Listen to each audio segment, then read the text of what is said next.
Bueno, ahí estamos grabando, sí. Bueno, hola nuevamente a los que están, las que están, y a los que no, hola en diferido, lo verán grabado. Bueno, les voy a compartir la pantalla. Mi nombre, no sé si todos nos conocemos, porque de este formato yo soy el profesor adjunto con Lau, somos los que estamos a cargo de la materia, ¿sí? Eh, Quizás me vieron en alguno de los encuentros iniciales, nosotros nos vamos repartiendo los espacios.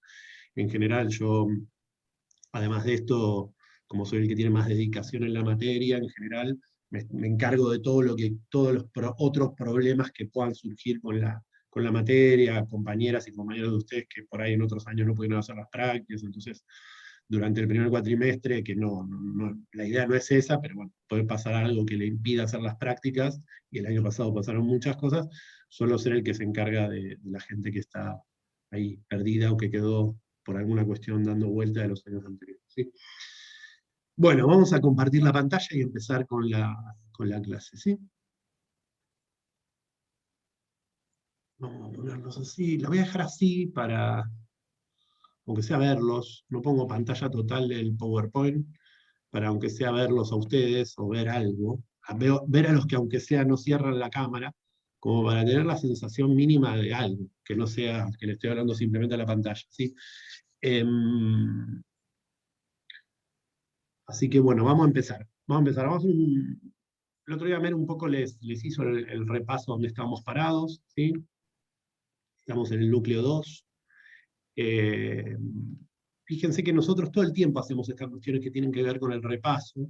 Un poco Mercedes se los dijo el otro día. Nosotros no solamente estamos transmitiéndoles eh, contenidos, conocimiento, una forma, una práctica en términos conceptuales, sino que lo que hacemos también estamos comunicando, ¿sí? Con lo cual, esto de hacer un repaso, no les estamos diciendo cuando ustedes tengan que hacer sus prácticas donde sea que las hagan un repaso, pero les estamos diciendo de alguna manera que nosotros hacemos un repaso, ¿sí? Depende de las situaciones, pero siempre está bueno ubicar a los que están participando del espacio en el momento en el que estamos, ¿no? Una aclaración, el PP después lo subo, así que ni se preocupen o sea, si quieren tomar nota, tomen nota, pero quiero decir, todo esto lo vamos a subir y lo van a tener para poder verlo directamente, ¿sí? Bueno, estamos en el núcleo 2, ¿sí? Estamos en el momento de pensar qué antropología construimos, ¿sí? Desde dónde, para quiénes, para qué, cuál es la fundamentación, esto que vieron un poquito con Mer, qué es la fundamentación, empiezan a aparecer como categorías que no son propias de la antropología, ¿no? Esto es una materia que hace dialogar dos mundos, ¿sí? El mundo de la antropología, múltiples mundos, pero en principio y principalmente dos mundos, el mundo de la antropología y el mundo que podemos agrupar como dentro de las ciencias de la educación, de la pedagogía, de la didáctica, ¿no? Digo, son dos mundos, dos formas de construcción de conocimiento diferentes que entran en diálogo en este contexto, ¿no? Entonces, en el contexto de esta materia, es algo que implica que empiezan a aparecer un montón de palabras que por ahí son novedosas para que no tienen experiencia no sé, educativa en otros contextos, ¿no? Entonces estamos en el núcleo 2, ¿sí? Y vamos a hacer algún repasito antes de avanzar con el núcleo 2 con algunas cuestiones centrales de lo que vimos hasta ahora en el núcleo 1, ¿sí? Que es educación, escolarización desde la antropología, ¿sí? Lo que un poco trabajaron con Lau y un poco Mer fue introduciendo, ¿sí? Nosotros hasta ahora, de alguna forma, fuimos planteando dos ideas centrales, ¿sí? Dos ideas nudo, dos ejes del núcleo, de todos los núcleos, pero que de alguna forma son ejes del núcleo 1, núcleo 2, pero principalmente del núcleo 1, que tienen que ver con cómo podemos pensar la relación entre educación y escolarización, ¿sí? ¿Qué implican los procesos de educación y escolarización? ¿Y qué es esto de pensarlos desde el enfoque histórico-etnográfico? De alguna forma, esos son los dos grandes núcleos que hasta ahora vimos en la cursada, ¿sí? Eh, ¿Qué implica educación y escolarización? Ya lo trabajaron con Lau, no lo voy a profundizar yo, pero de alguna forma sí me parece importante aclarar que son procesos los que estamos analizando, ¿sí? Y que nosotros decidimos utilizar la categoría de procesos, ¿sí? Y que decidimos verlos de manera vincular, por eso los dos círculos los dos círculos mezclados, ¿no? La intersección como forma de lo que estamos pensando, ¿no? Ahora, hay momentos en los que hay intersección y momentos en los que no, digamos, ¿no? Y momentos en los que estos procesos se cruzan con otros procesos, ¿no? Que son construcciones culturales, económicas, digamos, son procesos que están vinculados, ¿sí? Y en general utilizamos la palabra de proceso, ¿sí? Para poner el foco en la idea de continuidad y cambio. ¿Sí? Yo acá les traía alguna citita de Castoriadis que dice que la unión y la tensión de la sociedad instituyente y de la sociedad instituida, de la historia hecha y la historia por hacer.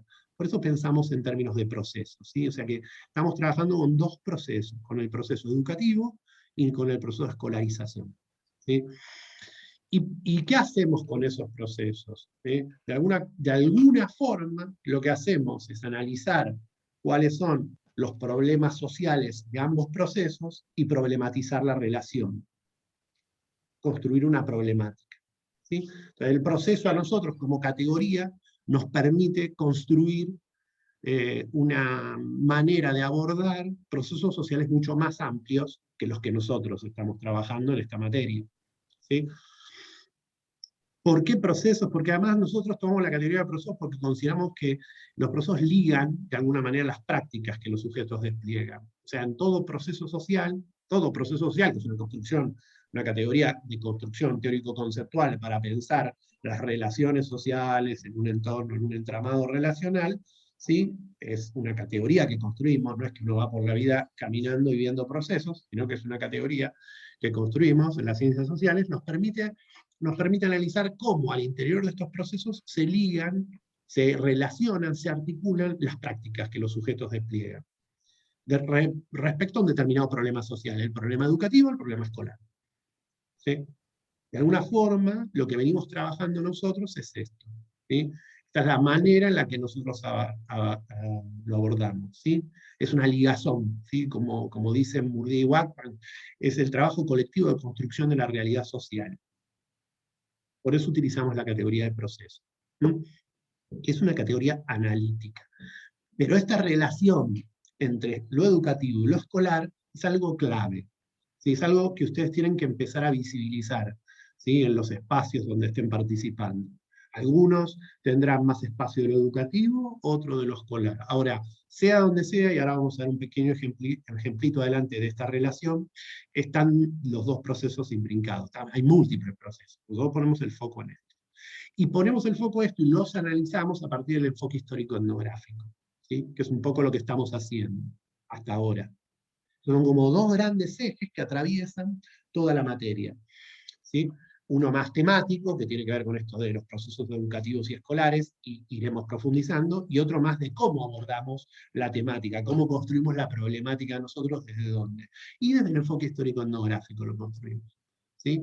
Y es histórico porque, bueno, nada, no voy a redundar con esto porque lo vieron un montón, pero básicamente lo que nos permite es dar cuenta de que todo proceso, y por ende toda práctica ligada al interior de un proceso, tiene huellas históricas, tiene permanencias históricas, prácticas que se van rearmando, redefiniendo, y que cobran significado nuevo en el presente a partir de los sujetos apropiados. Y es etnográfico por eso, porque ponemos el foco en los sujetos. ¿Sí? Porque nos permite visibilizar las relaciones que despliegan los sujetos. ¿Sí? Como dice Elsie, como dice Rockwell, descubrir qué formas particulares asume en lo local el proceso que se estudia, con el objetivo de interpretar su sentido específico en dichos contextos. ¿No? Entonces, de alguna manera estos dos elementos son los dos elementos, dos ejes centrales que están presentes en nuestro trabajo. ¿Sí? Hay un tercer elemento que empieza a aparecer ahora y que les va a aparecer, que empieza un poquito en el núcleo 1, pero que empieza a tener más fuerza, más peso a partir del núcleo 2, que un poco ya lo dijimos, que es esto de por qué poner el foco en las prácticas. ¿Sí? Como les decía antes. ¿Qué entendemos por prácticas? Para nosotros las prácticas son el hacer, que entreteje las experiencias, ¿sí? De los sujetos en procesos sociohistóricos. Pero cuando digo sujetos o hacer o prácticas, no estoy diciendo que cuando digo experiencia o sujeto, no estoy hablando de un sujeto individual, no estoy hablando en términos de sujetos individuales, sino en términos de sujetos colectivos. ¿Sí? Entonces, los procesos educativos y escolares van a estar atravesados por múltiples prácticas. Por eso acá le mandé estas rayas, estas precarias rayas, para que entendamos, como hagamos una metáfora de lo que serían las prácticas atravesando los procesos educativos escolares, ¿sí? Prácticas que ustedes tienen que registrar, y que van a registrar miles, ¿sí? Miles. La práctica de prestar atención, la práctica de tomar nota, la práctica, miles de prácticas van a registrar ustedes. La práctica de organizarse, ¿sí? De ponerse de acuerdo con un otro que es similar a mí para llevar adelante la comunicación o la construcción de un determinado conocimiento. Todas estas prácticas ustedes las van a registrar. Y son prácticas que exceden la dimensión de lo escolar, del proceso escolar, porque están más allá de lo escolar, son educativas. O sea, están más allá, o sea, están presentes. Ahora, lo escolar le ha imprimido un sello importante porque va moldeando en el sujeto lo social y lo histórico, ¿sí?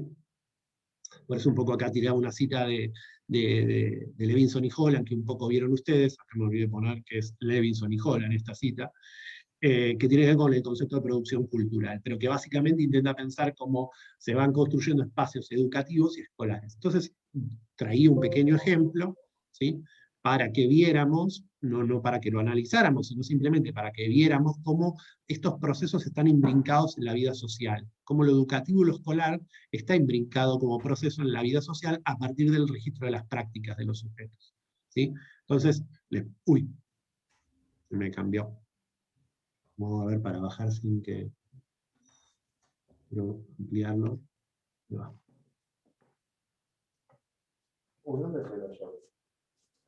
Miren que hay gente con micrófonos abiertos, les aviso. Traten de mutear así, porque rebota.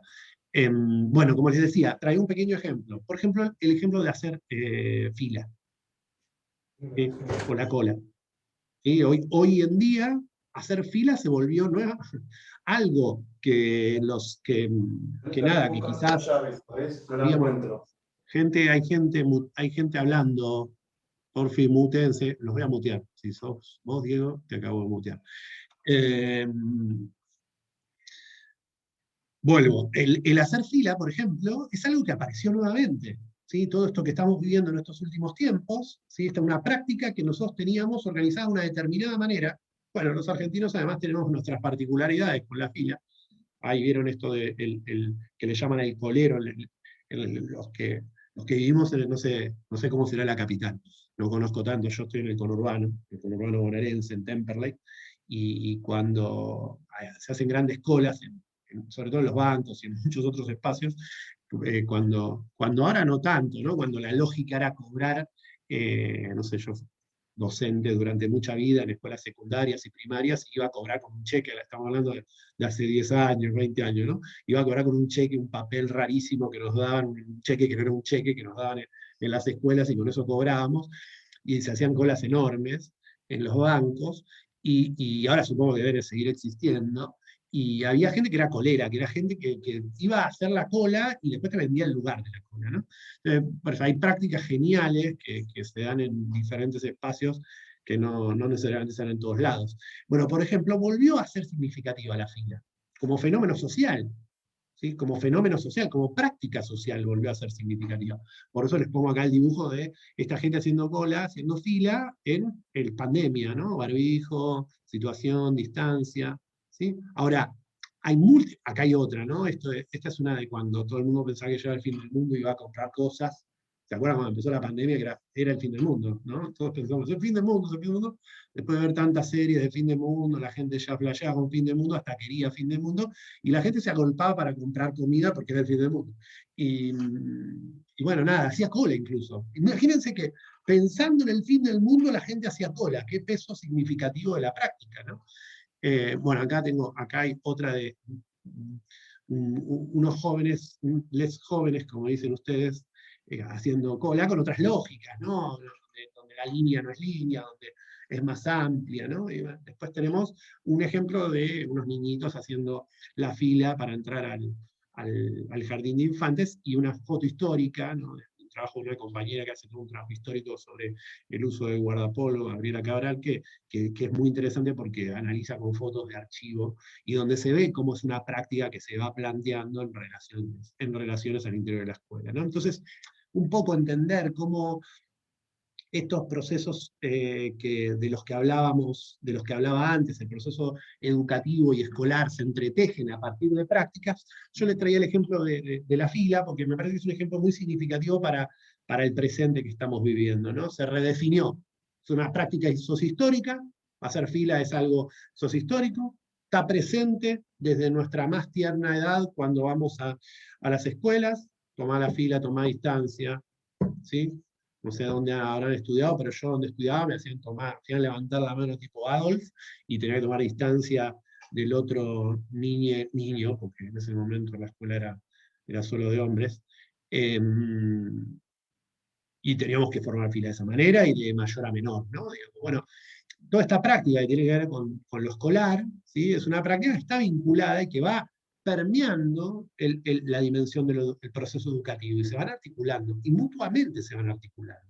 Entonces, este proceso ustedes tienen que poder verlo lentamente. Esto lo deberían ver, esta relación entre procesos, esta complejidad, lo deberían ver en toda la carrera en términos de antropólogo, lo que estoy diciendo analíticamente. En esta materia lo vemos más específicamente pensado en el sentido de lo educativo y lo escolar, porque es lo que nos toca a nosotros, ¿no? Pero bueno, quería traer las fotos del ejemplo de la fila para que piensen ustedes qué cosas están sucediendo, ¿no? Recién les preguntaba cómo era entrar al Zoom. Bueno, entrar al Zoom es una práctica, ¿no? Hay que poder pensarla. Hay que poder pensarla. Entrar al Zoom, al Meet y todo eso que estamos viviendo en estos momentos es una práctica, y como seguramente sus prácticas serán virtuales, sean donde sean, tendremos que pensar eso. Bueno, esto es un poquito, de alguna forma, esto es un poquito lo que vimos hasta ahora en el núcleo 1. Son como los ejes estructurantes del núcleo 1, son ejes que van a atravesar toda la materia, o sea, van a estar durante toda la materia, no es que esto va a desaparecer, sino que va a estar durante toda la materia, pero me pareció importante que lo repasáramos un poquito antes de entrar en el núcleo 2, ¿no?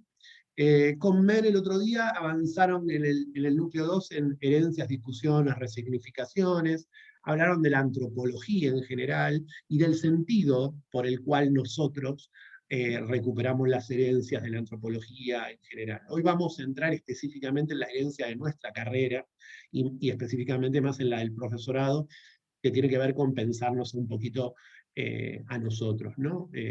Como tratar de avanzar sobre nosotros, ¿no? Sobre estas cuestiones, acá el 2.3, que tienen que ver, bueno, a ver quiénes somos, ¿sí? Cuáles son nuestros supuestos teóricos. Y eso, si lo piensan, está en relación con la manera en que nosotros decidimos dar clase, el enfoque histórico-etnográfico. O sea que lo que voy a hacer yo ahora va a ser historizar de alguna forma algunas cuestiones vinculadas a cómo se ha organizado el conocimiento en nuestra carrera, ¿sí? Para entender quiénes somos, para entender de dónde venimos y por qué estamos formados de esta manera. Porque lo primero que nosotros tenemos que conocer es nuestro propio proceso formativo para poder después pensar cómo transmitirle a un otro lo que es la antropología o lo que cada uno vaya a trabajar, ¿sí? Pero bueno, un poco antes de avanzar en ese punto, también me gustaría hacer como un repasito el otro día de algunos ejes que vieron con Mer y que me parece que es importante que veamos, sobre todo porque uno escucha y se escucha a uno mismo, y escucha el proceso y también trata de entender lo que es la materia en este contexto, y a veces hay categorías que damos por hechas nosotros, palabras, que para nosotros son categorías y por ahí para otros son palabras, que damos por hecho y que para nosotros son importantes que estén claras, ¿sí? Entonces, bueno, no, volviendo en esta dimensión de lo educativo y lo escolar, ya en el núcleo 2, atravesado por prácticas. Dos prácticas que son centrales, que atraviesan el proceso educativo y escolar, principalmente el escolar, ¿sí? Son las prácticas de enseñanza y aprendizaje. Son prácticas, si las pensamos articuladamente y analizamos un conjunto de prácticas de enseñanza en un entramado relacional, podemos hablar de proceso de enseñanza. Podemos hablar de proceso de aprendizaje, pero lo que nosotros registramos son las prácticas articuladas de los sujetos, ¿sí? O sea, siempre esa dimensión entre proceso y práctica tienen que tenerla clara ustedes. Nosotros ponemos el foco por la materia, por las características de la materia, por lo que sea, en la enseñanza, en las prácticas de enseñanza y aprendizaje. Ahora, nosotros decidimos llamarlas de otra manera, las prácticas de enseñanza y aprendizaje. Y esto es muy importante. Nosotros decidimos llamarlas prácticas de construcción de conocimiento intencionado, ¿sí? ¿Y por qué decidimos hacer esto? Básicamente, porque las prácticas de enseñanza-aprendizaje, la categoría enseñanza, la categoría aprendizaje, que además los cientistas de la educación tienen congresos donde dicen, yo puse I, pero hay discusiones al interior de la educación que dicen si es enseñanza y aprendizaje, enseñanza o aprendizaje, enseñanza barra aprendizaje, enseñanza y o aprendizaje. La relación entre ambos es muy compleja para los cientistas de la educación. Para nosotros puede ser compleja. Ahora, en términos de antropólogos, y somos acá todos antropólogos que vamos a ir, como fue Malinowski, como fueron tantos otros, a tierras desconocidas para entender dinámicas de organización del conocimiento, tenemos que entender que enseñanza y aprendizaje no son categorías propias de la antropología. No tienen que ver con la tradición de conceptualización del mundo social de la antropología. Más allá que la antropología haya abordado y problematizado los procesos de enseñanza y aprendizaje. Pero los antropólogos en la historia disciplinar no han decidido denominar a ese conjunto de prácticas enseñanza y aprendizaje. Entonces, son categorías teórico-conceptuales que están imbrincadas en marcos teóricos que tienen que ver con otras tradiciones. Ciencia de educación, pedagogía, didáctica, bueno, no me voy a meter con esto, porque esto que estoy diciendo ahora lo debería haber visto en didáctica general. Digo, esto que estoy planteando de la enseñanza del aprendizaje, este es el núcleo que debería haber trabajado en la didáctica general. No me voy a poner acá, pero es clave, ¿no? Y bueno, acá hay diferentes discusiones al interior del propio campo disciplinar de la ciencia y la educación, la pedagogía, la didáctica, quién aborda la enseñanza, quién aborda el aprendizaje, bueno, en términos teórico-conceptuales. Para nosotros, enseñanza y aprendizaje, de alguna forma, son categorías, ¿sí?, teóricas que hablan de otras disciplinas, no de la antropología. Ahora, al mismo tiempo, expresan, en tanto que están instaladas en la sociedad, prácticas. Los sujetos sociales deciden utilizar estas palabras para denominar un conjunto de prácticas al interior de un proceso. ¿Sí? Esto es muy importante que lo podamos distinguir. Son niveles, esta distinción analítica que estoy haciendo yo vale para cualquier temática de la antropología en general. ¿Sí? En general, para cualquier temática de la antropología en general. Y es importante. Por eso nosotros las denominamos prácticas de construcción de conocimiento intencionado. Por esta razón, porque no podemos asumir la explicación que hacen los sujetos de un campo sobre las prácticas que estamos analizando. Bourdieu tiene unas frases muy lindas en relación a eso que tienen que ver con, por ejemplo, no comerse las explicaciones, Bourdieu no dice comerse, no asumir las explicaciones de los sujetos como verdades. ¿Sí? Entonces, un conjunto de sujetos me puede estar diciendo, yo estoy enseñando, yo estoy aprendiendo. Bueno, fantástico, uno podría decir, bueno, a esta práctica que estoy registrando en este instante, este conjunto de sujetos la denomina aprendizaje, esta otra la denomina enseñanza. Pero es la forma de la categoría nativa. Enseñanza y aprendizaje vendrían a ser como categorías nativas para nosotros, porque no son propias de la tradición de la antropología. Eso no quiere decir que la antropología no analice, ¿sí?, como podría ser cualquier cosa, como, no sé, el concepto de violencia entre las barras bravas, no sé, hay compañeras, compañeros que trabajan sobre las barras bravas de fútbol. Bueno, el concepto de violencia es una categoría nativa propia de ahí. Para nosotros tiene otro sentido, bueno, tiene que ver con los entramados. Entonces, para poder despegar un poco analíticamente esto, nosotros lo que hacemos es corrernos un poco. Y si la antropología ha hablado de práctica de construcción de conocimiento. Entonces, por eso tomamos eso, porque las prácticas de construcción de conocimiento son algo, además, que atraviesa lo escolar y lo educativo, ¿sí? Y nosotros usamos construcción porque retomamos algunos marcos teóricos constructivistas, ¿sí?, porque imaginamos los sujetos articulados, porque imaginamos los sujetos relacionados, ¿sí? Y fíjense cómo tomamos de otros marcos teóricos, pero decidimos denominarlo de esa manera para poder distinguirlo, ¿sí? Para nosotros la construcción implica esa interacción, ese entramado relacional, donde los sujetos producen, ¿sí?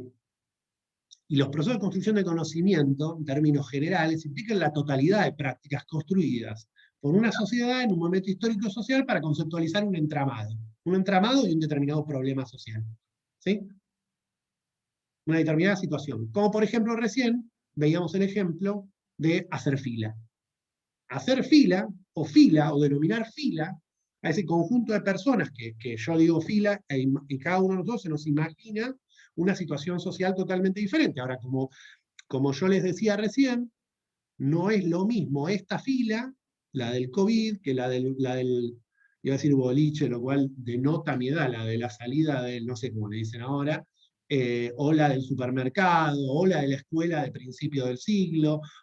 Son todas formas diferentes de enunciar, pero son todas una categoría que implica prácticas diferentes. Nosotros, como antropólogos, tenemos que poder desandar al interior de esas prácticas que se ultrageneralizan las diferencias, las similitudes, ¿sí?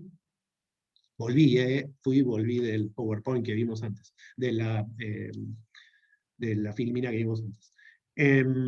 Bueno, entonces es como clave poder identificar. Entonces nosotros agregamos la dimensión de lo educativo y lo escolar, la dimensión de los procesos de construcción de conocimiento, que van a involucrar lo educativo, lo escolar, los procesos educativos y escolares, pero que los van a exceder, ¿sí? Los van a exceder, ¿sí? Y trabajamos en la intersección de esos procesos, ¿sí? En la intersección. Las prácticas de construcción de conocimiento son las que desplegamos en nuestra cotidianidad, ¿sí? Cotidianamente vamos conceptualizando el mundo social. Esto es una fila.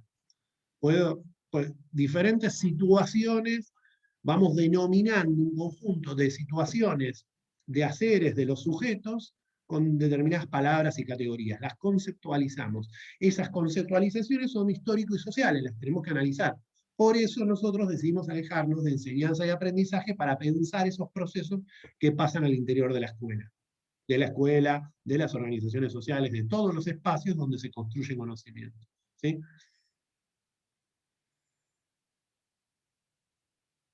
Por ende se exceden las prácticas de enseñanza. Este es el marco, este es como el tercer gran eje que va a aparecer, ¿sí? Temático, ¿sí?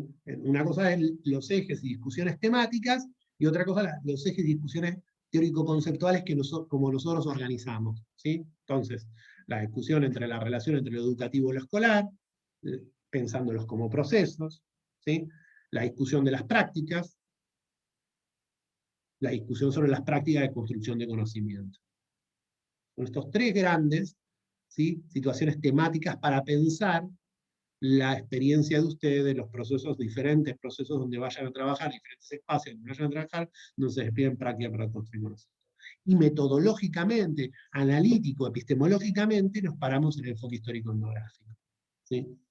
Entonces van todo el tiempo las clases, mezclando lo etnográfico, histórico, la descripción más de las prácticas, la densidad de los sujetos, ¿sí? Y un poco eso es lo que van a empezar más a profundizar en los foros, en lo que antes llamábamos prácticos, y acá nos vamos a quedar un poco en la intersección de ambas situaciones, ¿sí? Entonces, bueno, vamos a continuar porque la clase de hoy va a ser larga. Hoy vamos a entrar en el eje de la clase en sí mismo, es el mismo que el otro día les planteó Mercedes. El eje de la clase, sí, pero voy a bajar el volumen, por favor. El eje de la clase sigue siendo el mismo que les planteó Mer el otro día, ¿sí? Y tiene que ver con pensar los aportes de la tradición antropológica, ¿sí? De las características del enfoque histórico-etnográfico, pero sobre todo de la tradición antropológica para pensar sus posicionamientos, para después construir estas palabras que empiezan a aparecer, que tienen que ver con esta relación que vamos a tener y que esta materia plantea, que es la relación, además de todo lo que describí temáticamente, lo que caracteriza la materia es que todo el tiempo se están relacionando universos de conceptualización del mundo, procesos que tienen que ver con lo educativo escolar, con procesos de la antropología, porque nosotros somos antropólogos. ¿Sí? Entonces, nosotros estamos dialogando todo el tiempo.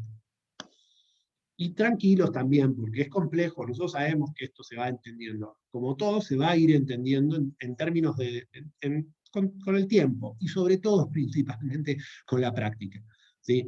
Hay algo del hacer que es constitutivo de la experiencia para nosotros, y bueno, parte de lo que nosotros decimos, por más que lo queramos decir más o menos claro, seamos más o menos claros, tiene que ver con la experiencia, y es en la experiencia donde muchas de las cosas que les planteamos ahora cobran valor en la segunda parte del año. Como les contaba el otro día a los compañeros que están en el foro 4, que a veces yo intervengo ahí porque cada uno de nosotros tiene como distribuido los foros, eh, esta materia es una materia que está condensando lo que en cualquier otro proceso formativo implicaría 6 materias, 4 materias. Entonces, es una materia condensada, ¿sí? Condensada, muy, muy densa, porque, bueno, nada, quienes estén al tanto, y ahora por ahí un poco al final de la clase lo podemos comentar, de las propuestas que se presentaron en la Junta Departamental para el nuevo plan de estudio de antropología, el profesorado pasa a tener por 4 o 6 materias, no solamente 2, las 2 anuales y 4 más, algo así. Pero bueno, habla de cómo está tan concentrada esta materia. Digo, esto pasa solo acá, solo en la Facultad de Filosofía y Letras la gente se recibe de esta manera. Ni siquiera en otras facultades de la UBA, creo que ya no queda ninguna con solo 2 materias. Entonces hay mucha concentración, y eso implica que es difícil llevar adelante la práctica y al mismo tiempo los contenidos para repensar esa práctica. Así que el tiempo lo va a ir permitiendo. Bueno, hoy vamos a entrar en el 2.3. ¿Sí? Como les decía, como estamos en esto del enfoque histórico etnográfico, lo que vamos a hacer es recorrer un poco cuáles fueron los conceptos y los problemas que a lo largo de la historia tuvo la carrera de ciencias antropológicas para pensarnos a nosotros, porque necesitamos pensar nuestro posicionamiento teórico.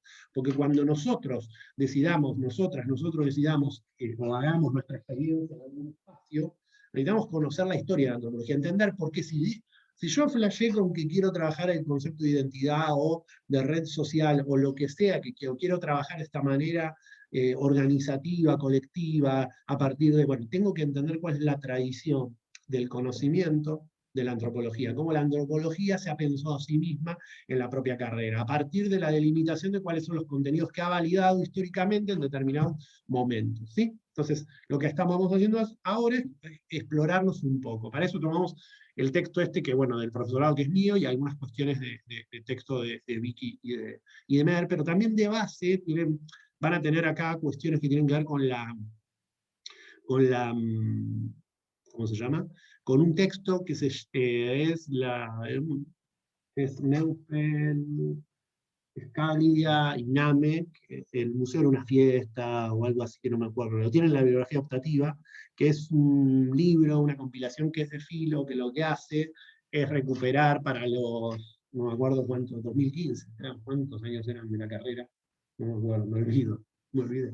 De la creación de la carrera, se festejaba, hicimos un encuentro que duró mucho tiempo, se dividió en partes, en paneles, donde profesores que habían vivido diferentes épocas venían a comentar lo que era vivir la época de ese momento, lo que implicaba la formación en cada uno de esos momentos, ¿no?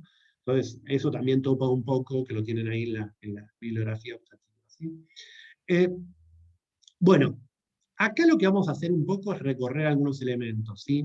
Algunos elementos que, como todos recorridos son arbitrarios, vamos a tratar de poner el foco en 3 elementos: los entramados sociohistóricos, que nos parecen significativos y constitutivos de determinado momento, ¿sí?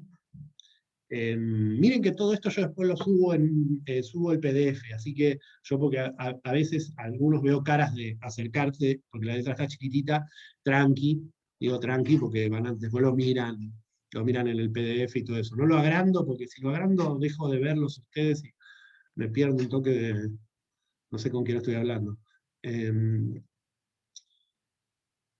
Bueno, veamos. Y el entramado político-académicos, que tienen que ver un poco con lo que pasaba en la facultad, ¿sí?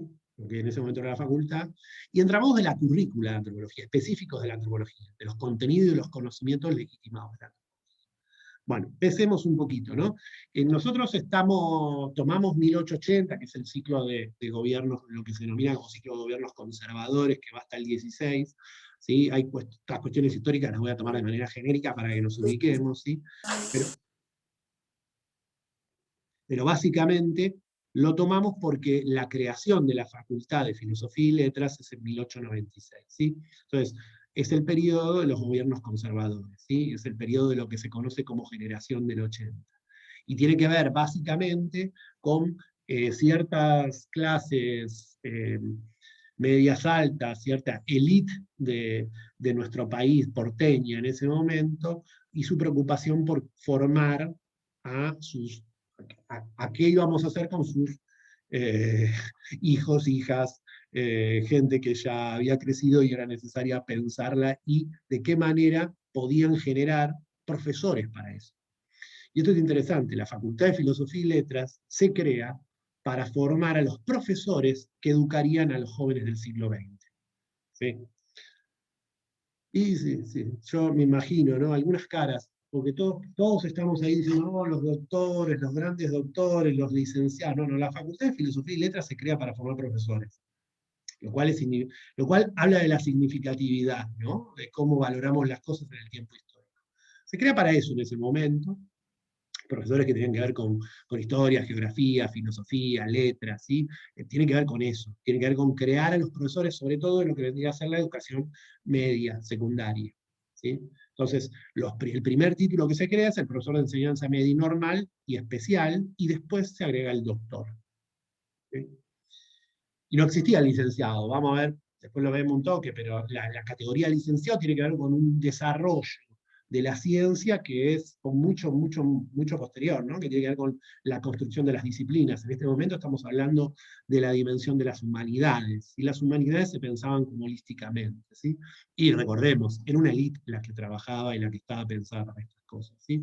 Se crea, este es el edificio, ¿sí? Yo acá les ponía esta fotito, que es Viamonte, el edificio es Viamonte, es el actual rectorado, ¿sí? Ahí se crea, todos estaban ahí, imagínense, todos, toda la Facultad de Filosofía y Letras, que fue incluía psicología, sociología, todo estaba ahí adentro. O sea que imaginemos que la dimensión era pequeña, ¿no? Muy pequeña. En 1912 hay un dato que es bastante central, ¿sí? En términos históricos, que tiene que ver con la sanción de la ley Sáenz Peña.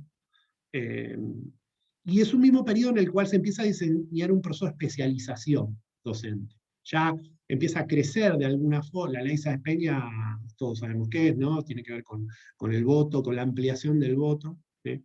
No todos votaban, pero se amplía el voto, todas, obviamente, pero se amplía el voto y tiene que ver con cierto grado de ampliación y de amplitud que se va desarrollando y con el crecimiento de la Argentina, ¿no? Estamos en un periodo en el que la Argentina le empieza a crecer, crece mucho poblacionalmente, ¿no? Eso también implica parte de las razones por las cuales empezar a formar docentes en educación media, en términos medios, porque la primaria ya estaba extendida y entonces había que consolidar esos espacios, ¿no? Entonces, ¿pero qué empieza a pasar al interior de la facultad? Bueno, empieza a producir procesos de especialización, ¿no? Ya no alcanzaba solamente, no estaba solo dedicado a eso, empiezan como a verse diferencias disciplinares, ya no todos juntos, sino, bueno, especialización en historia, especialización en letras, especialización en filosofía. Fíjense cómo esto de la fragmentación humanista en términos de construcción de conocimiento es algo que va a recorrer todo hasta crearnos a nosotros como disciplina, ¿no? Y lo interesante es que ya se empieza a plantear asignaturas como práctica, en ese caso práctica y crítica pedagógica, ¿no? Todo esto también lo tienen en el texto mío, digo, muchas de estas cosas están todas en el texto también. Acá están explicadas de otra manera, pero están en el texto. Por ahí no están todos los datos históricos, porque es larguísimo, pero sí están todos estos datos, ¿no? En 1916 empieza el ciclo de gobiernos radicales, ¿no? Ahí tenemos un cambio, tiene que ver con también esta situación de ampliación del voto, ¿sí? Es sustancial, ¿sí?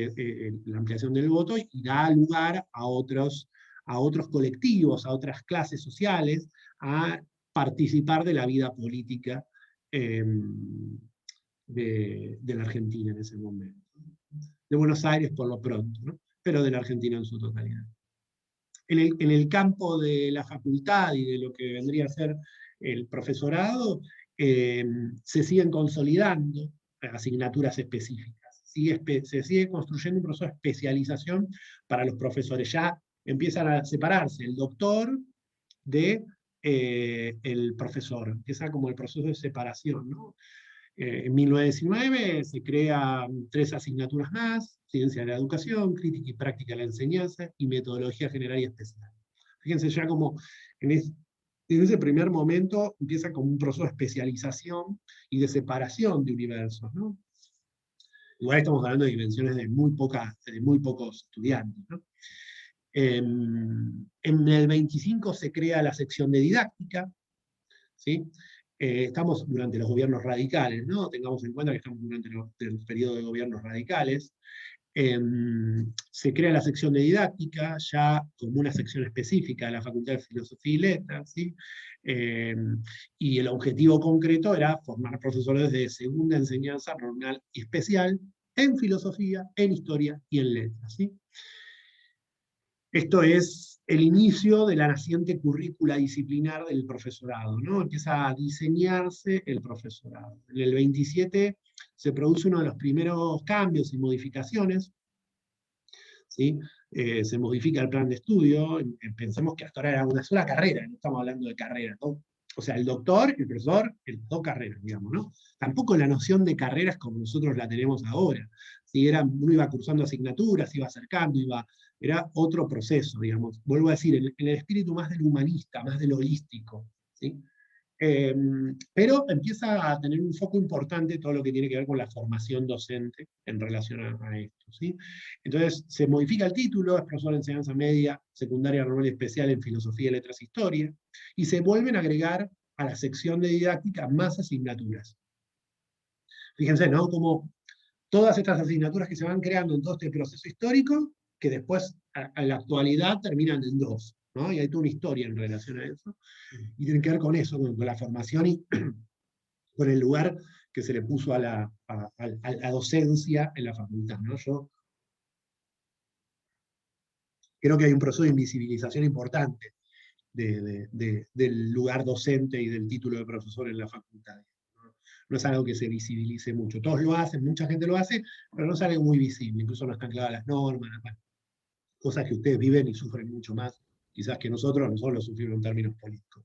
El golpe del 30, ¿sí? Esto es medio clave, ¿sí? Uriburu, que les ponía una fotito de cómo fue el golpe.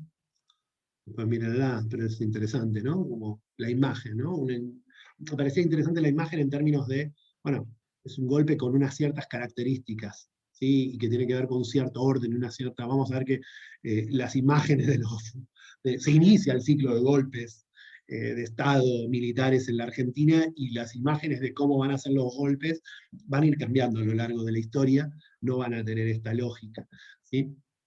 En el 36 se crea un profesorado directamente. Se separa y se crea el profesorado en pedagogía para la enseñanza media, ¿sí? Directamente se separa. Eh, de, además, se empieza a hacer como una articulación con la investigación, la práctica docente empieza a separarse de la investigación, como decíamos, ¿sí? Entonces se empiezan a crear herramientas institucionales para articular esas dos prácticas. Cosa que en nuestro caso, en la antropología, es casi delirante imaginarlas separadas, ¿no? Son prácticas complementarias, articuladas, relacionadas, ¿no? Ambas producen conocimiento, formas de conocimiento, pero se nutren mutuamente. Pero la investigación sigue siendo la práctica formativa. Los estudiantes tenían que entregar un trabajo de investigación al final del profesorado, sigue siendo la práctica a partir de la cual se desarrollaba eso, ¿sí? Empiezan a aparecer otras asignaturas, ¿no? Como empieza a aparecer el mundo de la psicología, ¿sí? La biología, la historia, ¿sí? Empieza a ser la historia, empieza a especificarse, antigua, medieval, ¿sí? Filosofía moderna, se empieza a desarrollar todo. Yo no voy a nombrar todas las asignaturas porque la tienen acá y se nos va a hacer muy largo, pero empieza a ser como una especialidad específica. Y tiene un peso muy grande todo lo que son las prácticas pedagógicas, ¿sí? Las prácticas docentes, que se realizaban en las escuelas normales nacionales, se realizaban en las escuelas, ¿sí? Seguimos avanzando. Sí, ¿no? Estamos bien. ¿No estaba? ¿La anterior era? Sí. Bueno, nada. Suceden una serie de gobiernos que no vamos a... Vuelven los radicales, van, vienen los conservadores, golpe del 43, ¿sí? No, no me voy a extender en eso, pero de alguna forma eso es la antesala de después. No, no es la antesala. Son dos procesos diferentes, pero el golpe del 43 marca bastante la Argentina. Hay una resignificación importante en términos de participación, de dimensión de gente. Esto también va afectando a la universidad, ¿sí? La universidad empieza a masificarse durante estos periodos, ¿sí? Se empieza a expandir la universidad y la facultad. En el 45 asume Perón, ¿no? Eh, y aparece un nuevo como sujeto político, ¿no? Me parece que es como clave entender eso. Y es clave en términos de entender el gobierno de Perón con la presencia, no en sí mismo por Perón, sino por la existencia de un nuevo sujeto político que ya tiene que ver con los periodos, con los procesos que se vienen dando, pero que en términos universitarios desencadena en el 49 en la ley de gratuidad universitaria, ¿sí? Y esto es clave, porque esto cambia sustancialmente la política universitaria argentina. Cambia. Es un cambio radical en términos de política universitaria argentina, porque acceden a la universidad sectores que previamente no habían accedido, y no solo eso, sino que esos sectores empiezan a redefinir el paño de quiénes van a ser los sujetos que decidan cuáles son las disciplinas, cuál va a ser la antropología que se va a estudiar, ¿no? Muchos fundadores de la carrera en el 58 ya están dando vuelta por los pasillos de la Facultad de Filosofía y Letras, ¿sí? Están presentes, viven y luchan esa ley de gratuidad universitaria, ¿sí? El periodo peronista tiene como significativos, tiene muchos, pero tiene que ver con esto, y sobre todo con la idea de, además de proveer de los recursos económicos a las universidades para poder, de alguna forma, permitir esa masividad y el ingreso de un nuevo sujeto social a la universidad, ¿no? Este periodo es interrumpido porque la amplitud por el golpe del 55, ¿no? Acá tienen la fotito, no es necesario que explique las fotos, ¿no? Están para montarle un poco de dinámica. Pero bueno, lo tienen ahí a Perón asumiendo y el bombardeo, ¿no? Creo la primera vez, si no me acuerdo, que se bombardea la Casa Rosada, ¿no? Que se bombardea la plaza, ¿no? Una cosa bastante atroz en muchos aspectos. Eh, el golpe tiene que ver con la instauración de un formato más liberal, modernizante, y claramente tiene que ver con violentar el proyecto de amplitud universitaria que se venía desarrollando, ¿sí? Asume Romero como rector, José Luis Romero como rector de la Universidad de Buenos Aires, ¿sí? Esto es bastante importante esto para pensar algunas cuestiones, ¿sí? Eh, Sobre todo quiénes son, de dónde vienen y quiénes son nuestros antecesores. En el 57, volviendo más a la dinámica de la facultad, se produce algo que ya se veía venir y que cambia sustancialmente y que tiene que ver con una ruptura con este modelo más humanista, que es la departamentalización.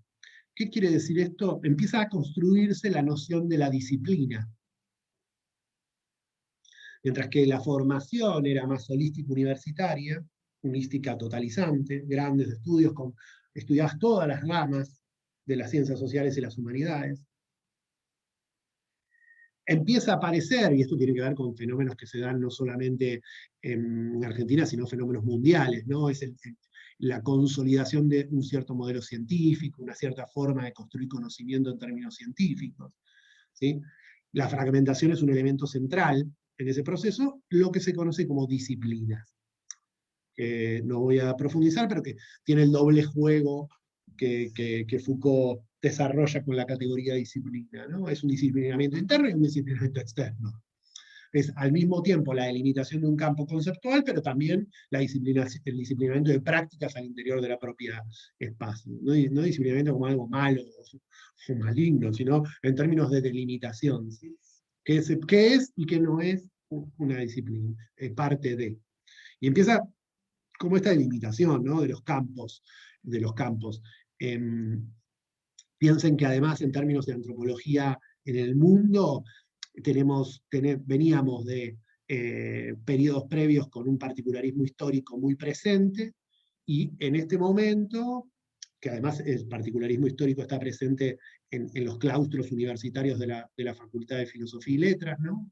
Los docentes que en ese momento estaban a cargo de las materias de historia, de las materias que cursaban los que después crean la carrera de ciencias antropológicas, eran profesores en general de historia, de filosofía, ¿sí? Que tenían una formación humanística y que tomaban como modelo en general el particularismo histórico, ¿sí? Los que por ahí, con los que coincidíamos, con los que quizás podamos coincidir un poco más. También está presente mucho un enfoque empirista, ¿no? Una lógica muy empirista de análisis de los sujetos y de clasificación de los sujetos, un empirismo clasificatorio.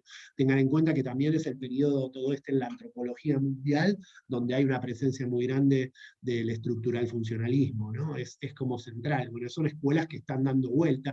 El estructural funcionalismo no está tan presente en términos de teóricos, y más el particularismo histórico, el pensar el pasado articulado. También tengan en cuenta que está presente el evolucionismo en muchos autores y ciertas ideas evolucionistas. Entonces todo eso está coagulando de alguna manera en la Facultad de Filosofía y Letras, este análisis más histórico-cultural, ¿no? De dar cuenta de lo histórico y de la cultura. Hay como una especie de coagulación en autores como Palavicino, en docentes como Miranda, en docentes como Bórmidas, que nos deben haber oído nombrar en algún momento, que eran docentes de la facultad en su momento, muchos exiliados europeos, muchos formados en Europa, ¿no? Y también hay una tradición muy fuerte de lo histórico asociado a la antropología y de la arqueología, ¿no? La arqueología tiene una tradición mucho más larga en nuestra facultad, y una presencia muy fuerte, ¿sí? Del estudio de las culturas y de los restos materiales y de las relaciones, la materialidad, como suelen decir los compañeros de arqueo en la actualidad.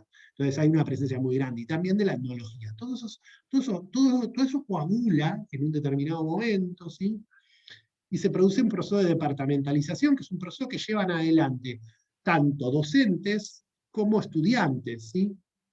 Docentes y estudiantes que de alguna manera piensan en, bueno, a ver cómo podemos comenzar a especificar un poco esto. Y esto también tiene que ver con los movimientos que empiezan en la década del 30, 40, de pensar a la antropología en términos más científicos, ¿no? Yo creo que una de las cosas que uno le puede que puede traer del particularismo histórico boasiano, pero sobre todo del estructural funcionalismo. Cuando digo estructural funcionalismo estoy pensando en Radcliffe Brown, en Malinowski, estoy pensando en esos autores, no en los franceses, pero sí con la raíz urgeniana o de Moss, digamos. De alguna forma lo que está ahí es tratando de consolidarse la idea de ciencia, y la idea de ciencia tenía que ver con un aparato teórico, coherente, consistente. ¿Sí? Entonces, de alguna forma todos estos elementos están coagulando cuando en el 58 se crea el primer plan de antropología. ¿Sí? El primer plan de antropología, el que crea la carrera en el 58, ¿sí? Tiene un ciclo introductorio, un conjunto de materias obligatorias y básicas, ¿sí? Y un conjunto de materias complementarias ordenadas en bloques, ¿sí? Un bloque no histórico, un bloque de antropología social, ¿sí? Otro que tiene que ver con problemáticas biopsicológicas, otro con cuestiones articulados entre la antropología y la geografía, otros entre lo etnológico y filosófico. Fíjense cómo esta organización de ciclos bloques tiene que ver todavía con una idea más humanista, muy genérica, ¿sí? Y fíjense cómo, si ven las materias básicas, hay muchas materias base. Un elemento central también es el folclore, y toda la idea folclorista que tiene que ver con lo cultural en ese momento, con el registro de los rasgos culturales. Pero empiezan a aparecer materias mixtas, como técnicas de investigación, ¿sí? Que no tenían que ver con la idea holística. Todavía es un plan que está a mitad de camino entre el humanismo y la antropología más científica. Y esos son.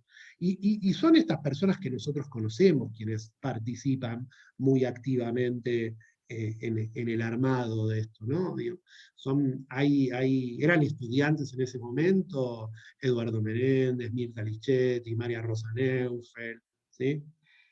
Todos esos docentes que a veces hemos leído Hugo Ratier, digamos, eh, em, Carlos Herrán, esos que quizás han sido titulares de las primeras materias, no de este periodo, no de este periodo ni de palos, eran estudiantes ellos en ese momento, pero ya estaban ahí dando vueltas. Ellos se forman en ese bloque, se forman. Ahora, son significativos porque son después los que van a participar en la creación del programa del 85, que es con el que todos ustedes cursan en la actualidad. Pero bueno, este elemento estaba dando vuelta en la época, ¿no? Pero además había un elemento cultural muy particular. Tengan en cuenta que a la facultad se iba en traje. Los hombres iban en traje. Y las mujeres muy minoritarias iban con sus polleras y sus armados, ¿no? O sea, imaginemos un mundo diferente al que imaginamos en otro. Yo ya en mi época, o sea, estamos hablando de hace 30 años, no, 30 no, tan grande no soy, 25. No, era muy raro, el que venía en traje venía a laburar a la facultad a la noche, otro mundo, ¿sí? Otro mundo, un mundo que empieza a cambiar mucho a partir del 58, un mundo que entra en movimiento vertiginoso en ese periodo, ¿sí? Empieza a nivel mundial, bueno, las omitimos porque no lo ponemos, pero estamos hablando de un mundo que está saliendo de la Segunda Guerra Mundial, un mundo que está empezando a poner en discusión el proceso de descolonización, un mundo que está empezando a tener revoluciones y contrarrevoluciones en todo el planeta. Un mundo de efervescencia enorme, hermoso, un mundo hermoso de efervescencia y de discusión teórico-conceptual, de discusión sobre transformar el mundo. Estas ideas que por ahí ahora a nosotros nos parecen medias extrañas, es la idea de transformar el mundo, ¿no? Ellos, cuando uno habla con los padres fundadores de la carrera del 85, de todos estos momentos, te dicen, bueno, nosotros queríamos transformar el mundo. O sea, nosotros estudiamos antropología para transformar el mundo. Siempre lo digo, por parte me parece importante esta tradición militante de la carrera, militante de participación política, ¿no? Me parece muy importante. Por eso, una de las cosas que más extraño de las clases así es que no tengo a las agrupaciones que me golpean la puerta y que las escucho y nos divertimos un toque hablando y todo eso cuando entran a clase. Porque la verdad que se pierde y eso es una tradición importante dentro de la antropología, de nuestra carrera. Es fundamental. Los primeros antropólogos son tanto antropólogos como militantes, estos que crean la carrera, que participan en la creación en el 85, son militantes. Querían transformar el mundo, un mundo que estaba en transformación. Es un periodo donde nada, hay enormes modificaciones. En la Argentina tenemos la vuelta de los gobiernos democráticos, ¿no? En el 58 los gobiernos de la Unión Cívica Radical Intransigente y la del Pueblo posteriormente. Es un mundo, es una Argentina que tiene al peronismo proscripto, ¿no? El peronismo no podía participar de elecciones, con lo cual había una particularidad, y eso también tenía la práctica cotidiana de la facultad. Muchos de estos antropólogos que eran estudiantes en ese momento eran o militantes de izquierda o militantes del peronismo, ¿no? Muy asociados a la causa peronista, ¿no? En términos de la formación pedagógica, la facultad define más claramente qué materias tenía que cursar quienes accedía al título de profesor, ¿no? Aparece la pedagogía, la psicología de la niñez, la didáctica general y la práctica de la enseñanza. Fíjense que empiezan a reducirse la cantidad de materias. ¿Se acuerdan que había habido una explosión? Empiezan a reducirse nuevamente, ¿no? Esto un poco de este enfoque que empieza a ser fuerte en términos de un holismo, que empieza a ser fuerte en términos de una lógica disciplinar por sobre un holismo, ¿no? Y también el 58 es el periodo de creación del CONICET, ¿sí? El CONICET en ese momento se crea, y se crea como parte de las políticas desarrollistas, ¿sí? Y esto lo digo yo, queda grabado, de alguna manera hoy el CONICET es una cosa que no era en ese momento. Y tengan en cuenta que el desarrollismo también, si bien tenía una amplitud interesante en términos políticos, ideológicos, también estaba preocupado por cierto ordenamiento de la sociedad. Y el desarrollo y el crecimiento que habían tenido las universidades en términos de amplitud, bueno, es un tema. La creación del CONICET empieza de alguna manera a erosionar presupuesto a las universidades nacionales, ¿sí? De alguna forma, la creación del CONICET extrae presupuesto, ¿sí? Y va a extraer. Y no es casualidad que en el CONICET muchos de los profesores asociados durante los periodos militares terminen siendo parte del CONICET. Hoy estamos hablando de otro CONICET, estamos hablando de otra cosa, pero también hay que entender la idea, no, acá no es hacer una historia del CONICET, pero para nosotros es central. Y lo banco, y hay que financiarlo, y todo eso que ya sabemos, sin ningún tipo de discusión, pero también hay que conocer la historia para entender cómo juega la relación entre la universidad y el CONICET, ¿no? Bueno, ¿dónde estábamos? En el 62, ¿no? Ahí empiezan a egresar estos primeros antropólogos que les decía, ¿no? Mirta Lichetti, Gurratier, Mario Sonnenfeld, Carlos Herrán, Menéndez, Blas Alberti, Cordeu, ¿sí? Y el foco central de todo esto es la ruptura con el enfoque histórico-cultural. Una idea de una perspectiva crítica, ¿sí? Una idea de un mundo diferente. Tengan en cuenta el 59, si no me equivoco, ahora se me van y vienen las cosas, pero estamos con la Revolución Cubana. ¿Sí? Tengan en cuenta, África tiene 40 millones de revoluciones y de revueltas. ¿Sí? Vamos a tener a Argelia y no más. ¿Sí? O sea, que era un mundo hiperconvulsionado en términos de movilización política. La ciencia era para transformar la sociedad. Los primeros antropólogos, estos egresados, ellos son los primeros egresados de antropología en la Argentina, ¿no? Empiezan a ser fundantes, claves, tenían una muy, muy intensa participación política. Son las anécdotas, hay varias anécdotas en el libro que yo les cuento de la historia de la antropología del Museo Era una Fiesta, que está en la bibliografía optativa, donde hay unas anécdotas muy divertidas de los encuentros entre los enfrentamientos teórico-conceptuales y físicos entre Menéndez y Blas Alberti, ¿no? Pero bueno, hay como toda una... Pero también en un grupo pequeño, ¿no? Ellos narran, no me puedo acordar, María Rosa Núngel siempre nos lo cuenta. Había dos bares, a uno iba mal Nacional Popular, a otro iba malo de izquierda, pero era un grupo de, no sé, 30, no llegarían a 30 personas, ¿no? O sea, y eso es una efervescencia importante. Y en diálogo con las otras disciplinas también, ¿no? O sea, tengamos en cuenta que la facultad, que esto yo les ponía en la imagen esto es el Museo Etnográfico en su momento, eso era la facultad, el Museo Etnográfico, que es el mismo de hoy, ¿no? Y todos iban ahí y discutían con la psicología, con la sociología, y discutían y tenían grupos de discusión, algo por eso que también tiene que ver toda la discusión, lo de los grupos de formación, todo lo que son los grupos de formación que se dan en paralelo a la formación de la carrera, son centrales en nuestra carrera, son muy importantes en nuestra carrera, han sido constitutivos de nuestra carrera desde sus inicios.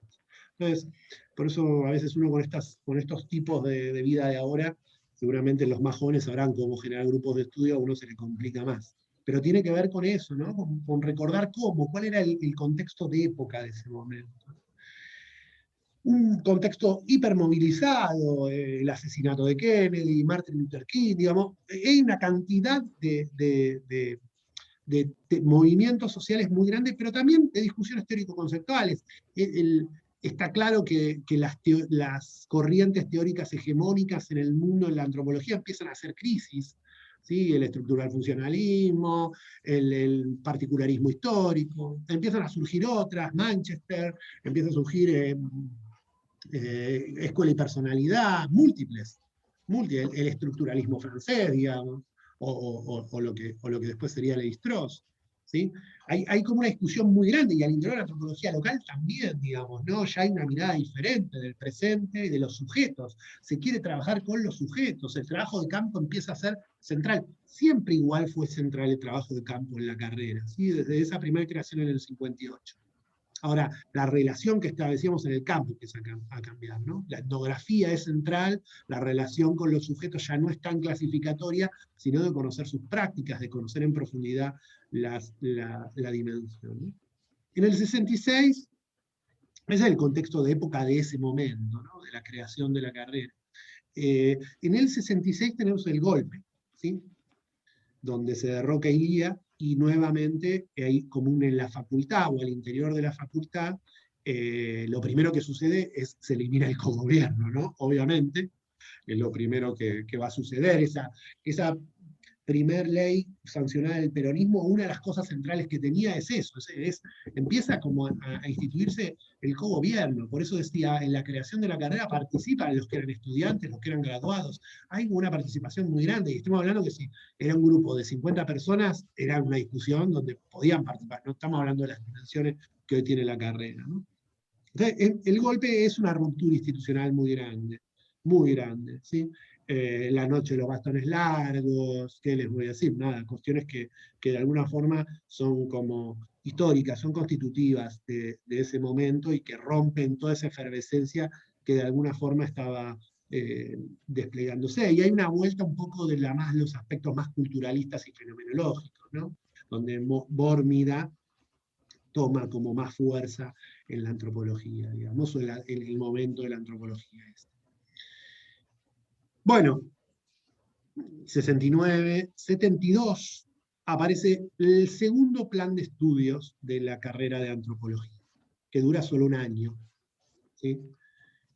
Fíjense qué paradójico, ¿no? Estamos en un momento de golpe, un poquitito antes del segundo gobierno peronista, de Perón, digo, se lanza un plan.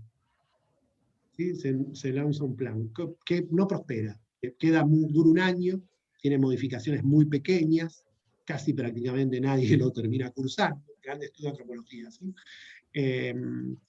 Pero lo que tiene de significativo es que aparecen acá la didáctica general y la práctica en términos del profesorado, ¿no? Entonces es como medio central en ese sentido, ¿sí? Pero dura un año. No sé si hay mucha gente que haya cursado en ese momento, dura solo un pequeño año y desaparece porque en el 73, ¿sí? Es el segundo gobierno peronista, ¿sí? Estamos hablando de un momento también, de una enorme nacional, una enorme efervescencia del país, nuevamente, ¿no? Digo, piensen que estoy yendo a inmensidades enormes, qué sé yo, entre el periodo, en este periodo que venimos hablando también se organiza Tilcara, ¿sí? Las disciplinas empiezan a consolidarse como forma organizativa y lógica de construcción de conocimiento. Se crea UDEVA, en todo este periodo que hablábamos antes, ¿no? Previo a este segundo plan. O sea, hay un conjunto de elementos claves en la consolidación disciplinar, ¿sí? En las consolidaciones disciplinares. ¿Sí? Piensa que dura bastante, es un plan que dura desde el 58 al 72, ¿no? Entonces es un plan que consolida y sobre todo formativo de todo un colectivo muy grande que van a ser los que después estarán a cargo de ese plan del 85, que es con el que todos nosotros estudiamos. La presencia, obviamente no lo dije, pero la presencia del marxismo como enfoque se hace cada vez más fuerte, ¿no? En todo el periodo anterior y en este periodo. Eso hace que también tenga que ver con el golpe del 66, ¿no? Siempre la preocupación con las universidades y hacia dónde iban, y bueno, no voy a repetir lo que hoy incluso algunos dirigentes políticos dicen de la universidad, ¿no? Incluso lo siguen diciendo hoy, no sé cuántos años después lo siguen diciendo, porque aparte fueron personas formadas en ese momento, ¿no? De la facultad. Y también empieza, el 72 también es un proceso de masificación, ¿sí? Los primeros estos que nombraba antes, estos primeros egresados, también tienen que ver con el 72-73, con la llegada del segundo gobierno peronista, con un proceso de masificación muy grande de la universidad, ¿sí? Muchos de estos primeros antropólogos dicen, ya no había comunitas. ¿Qué quiere decir? Ya no había ese pequeño grupito donde las diferencias nos matábamos y decíamos esto por un lado, esto por el otro, esto por acá. Ya había mucha más gente y empieza a haber cierto anonimato. Pero el 73 es una renovación muy grande en la Argentina, tiene que ver con todo lo que conocemos como el periodo camporista, digamos, ¿no? Y el desarrollo de las universidades nacionales y populares. Huirós asume como rector de la universidad. Hugo Ratier, ese primer egresado del que hablábamos antes, asume la dirección de la carrera de Ciencias Antropológicas. ¿Sí? Y por primera vez, ¿sí? Ese plan que, piensen que el 72, digo, está todo ahí como, ese plan que no prospera, automáticamente se da de baja, y se empieza a diseñar el plan que sería el 74, que está en línea con los posicionamientos políticos, la trayectoria de esa primera generación de egresados de antropólogos. ¿Sí? Y por primera vez, el plan de estudios de antropología, el tercer plan de estudios de antropología, aprobado en el 74, el 15 de marzo del 74, que dura aún menos que el anterior, dura solo 6 meses, por las razones que ya se imaginarán que ahora nombraré, refleja muy explícitamente, ese plan que duró 6 meses, muy explícitamente lo que buscaban esa primera generación de egresados de antropólogos, ¿no? Donde había un compromiso muy grande con la práctica social, donde había un compromiso enorme por la transformación. La antropología estaba al servicio de la transformación social de los sectores populares. ¿Sí? Si ustedes ven cómo está diseñado ese plan del 74, que es resultado de esta generación que asume en el 73, que son los primeros egresados de antropología, militantes, peronistas, de izquierda, y con esa idea de universidad nacional y popular, bancada por el segundo gobierno peronista y bancada por Rodolfo Puiroz al frente de la universidad, digamos, tiene que ver con un enfoque donde de golpe aparecen elementos como cultura campesina, ¿no? ¿Qué elemento, ¿no? Que empezar a pensar la cultura campesina. Se empieza a pensar la etnografía argentina.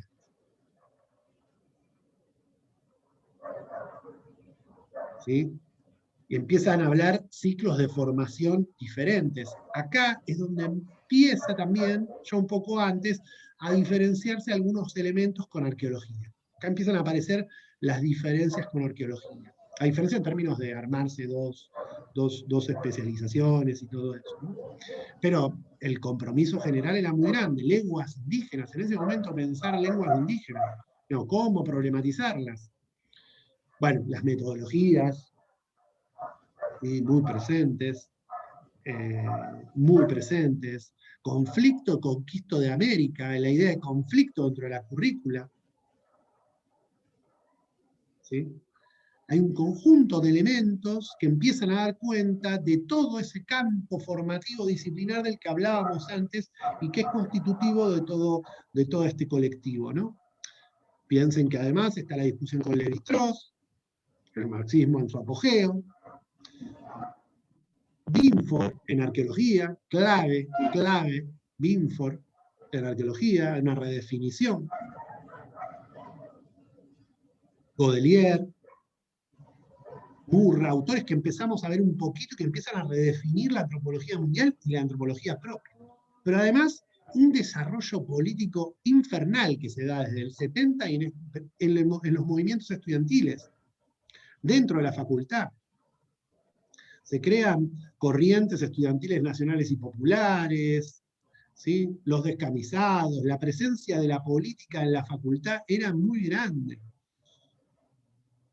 Y además es el periodo 72-73 donde la facultad tiene por primera vez edificio propio y se muda, acá les pongo la fotito, a Independencia, ¿no? Que hoy es una de las sedes de la Facultad de Ciencias. Bueno, mayo del 73. Mayo del 73, clave para entender un poco el espíritu de la época, ¿no?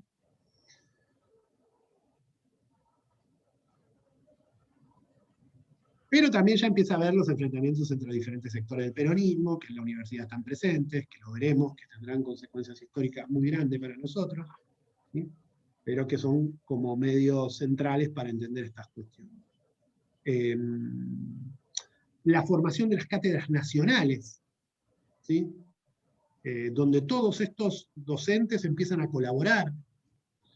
En el 73, además, se crea algo que para mí es central, hace muchos años que no tenemos en la carrera. Yo cuando era estudiante, allá en los 90, principio de 2000, estuvo como muy a full, que era el cuerpo de delegados, ¿no? Ahora hace mucho que no tenemos forma de organización de cuerpo de delegados en antropología, ¿no? Es el primer cuerpo de delegados, aparece por ahí, clave.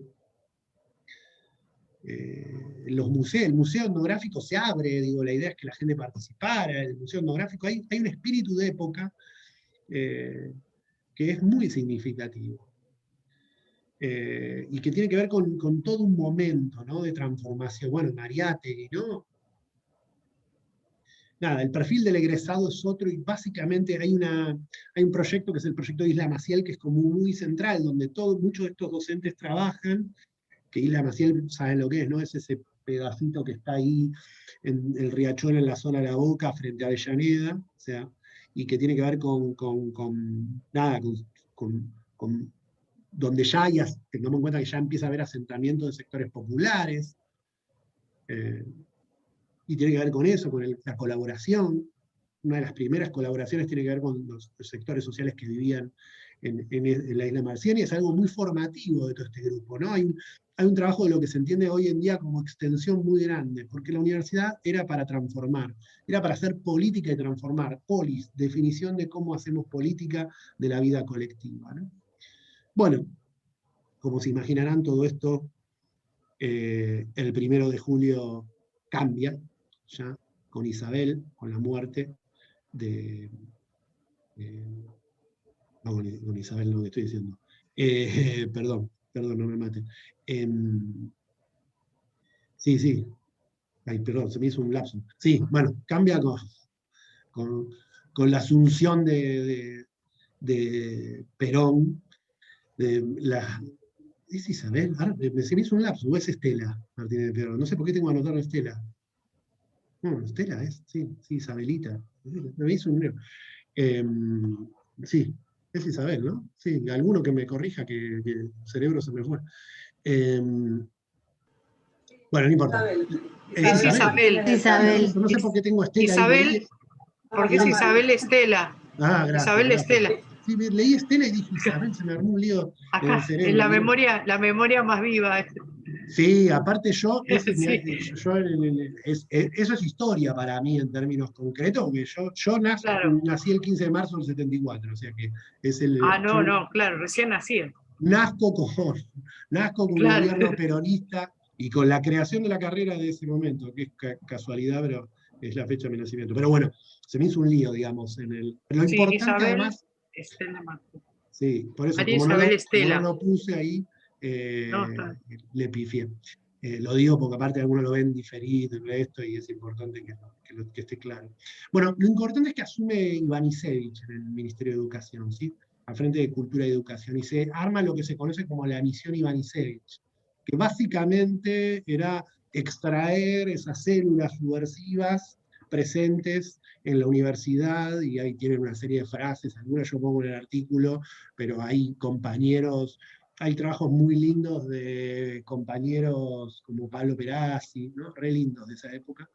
Pablo es docente de HTA, que relatan y narran muy bien todo eso, y está buenísimo, no vamos a explorar acá porque no vamos a enroscar por eso, pero bueno, es clave la misión Ivanišević porque interviene en la universidad.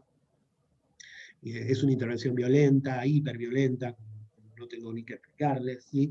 Es una intervención que implica los militares dentro de la universidad pierde la autarquía, ¿sí? Y en ese proceso, en antropología, además, se presenta un proyecto para hacerla, se presenta como un proyecto que después va a venir en el 4º plan, pero que no, porque no prospera, que es hacer a la licenciatura de antropología subsidiaria de la historia. Entonces uno se transformaría en profesor en ciencias históricas con especialización en antropología, algo que no prospera. Algo que no prospera, y yo en ese momento muchos de estos docentes de los que nombrábamos antes se tienen que exiliar, ¿sí? Porque participaban políticamente, muy fuerte, participaban políticamente. Y ya en el 66 habían tenido problemas, en el 74 se exilian, ¿sí? A diferentes partes, México, Europa, ¿sí? Exilios internos. Todos esos docentes que habían armado la carrera del 73 se tienen que ir de la facultad. Algunos quedan, y en esto es importante ver algunos que por ahí quedan y con cierta resistencia, y sobre todo muchos colegas y compañeros de arqueología.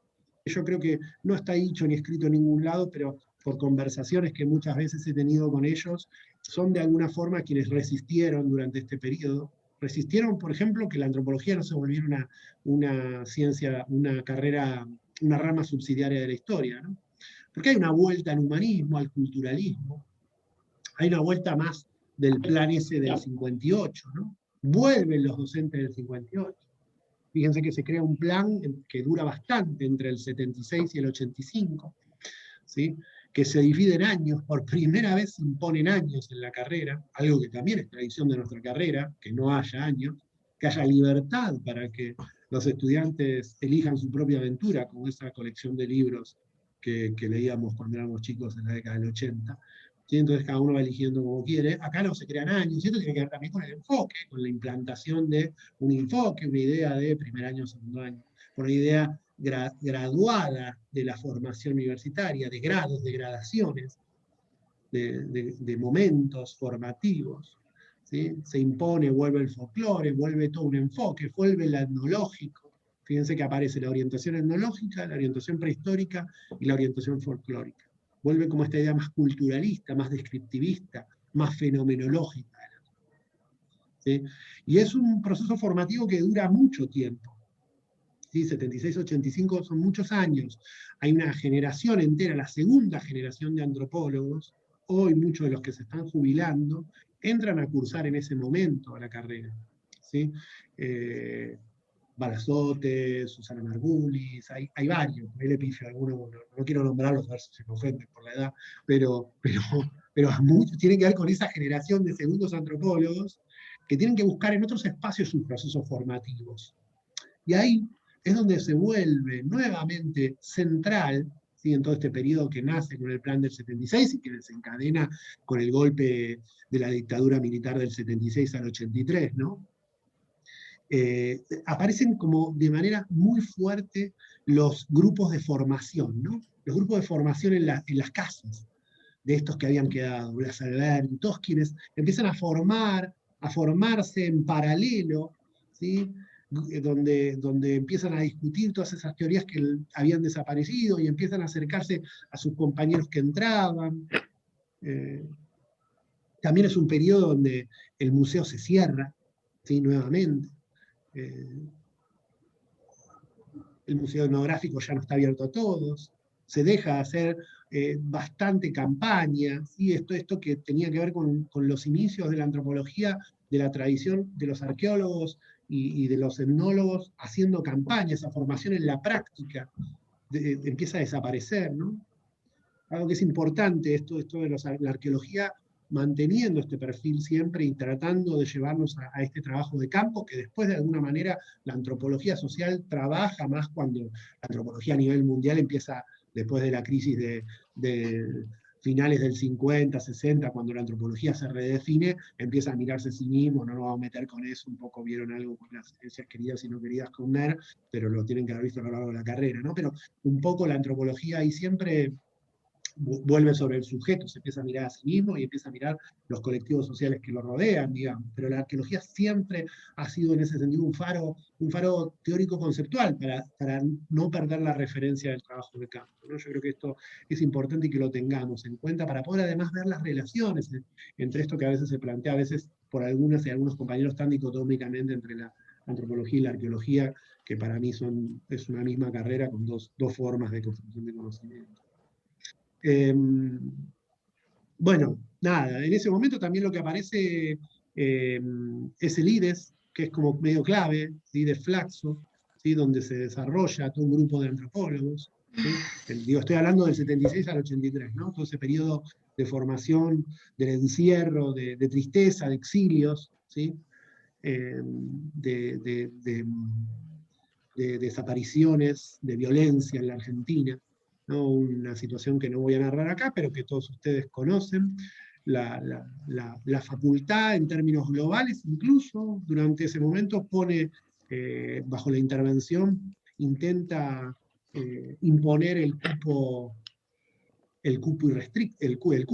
de ingreso, ¿sí? No se podía ingresar a la carrera hasta el 81, donde el cupo es cero, ¿no? O sea, ese cupo quiere decir, bueno, entran 10, entran 12, entran tantos. Pero bueno, el 77 100, el 78 70, el 79 y el 80 30, y en el 81 el ingreso de cupos era cero, lo que implicaba de alguna manera cerrar la carrera, ¿sí? La violencia sobre la carrera fue muy grande, y sobre las y los compañeros que participaron en la política en ese momento, solo basta hablar con algunos de estos primeros antropólogos y ver cómo no pueden seguir hablando cuando entran. Yo he hablado con muchos me acuerdo que lo he hablado varias veces con Mauricio Boivin, ¿no? Y le decía, ¿por qué no entras al aula esta donde está el mural? ¿No? Hay alguien que está escuchando música. Ahí está, gracias. Traten de mutearse. O sea, si quieren hablar, desmuteanse, pero para eso.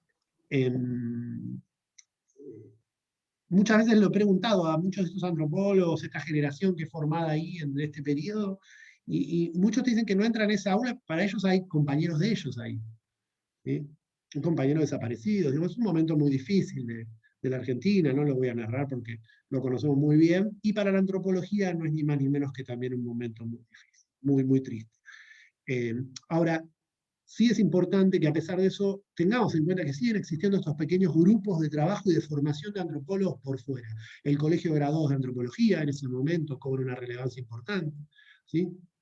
Lugares donde las y los antropólogos empiezan a acompañarse para tratar de alguna manera redefinir la antropología y tener un espacio de resistencia y de desarrollo. 83, vuelta a la democracia, Alfonsín. El retorno democrático a la universidad implica todo un proceso muy complejo, muy, muy complejo, ¿sí?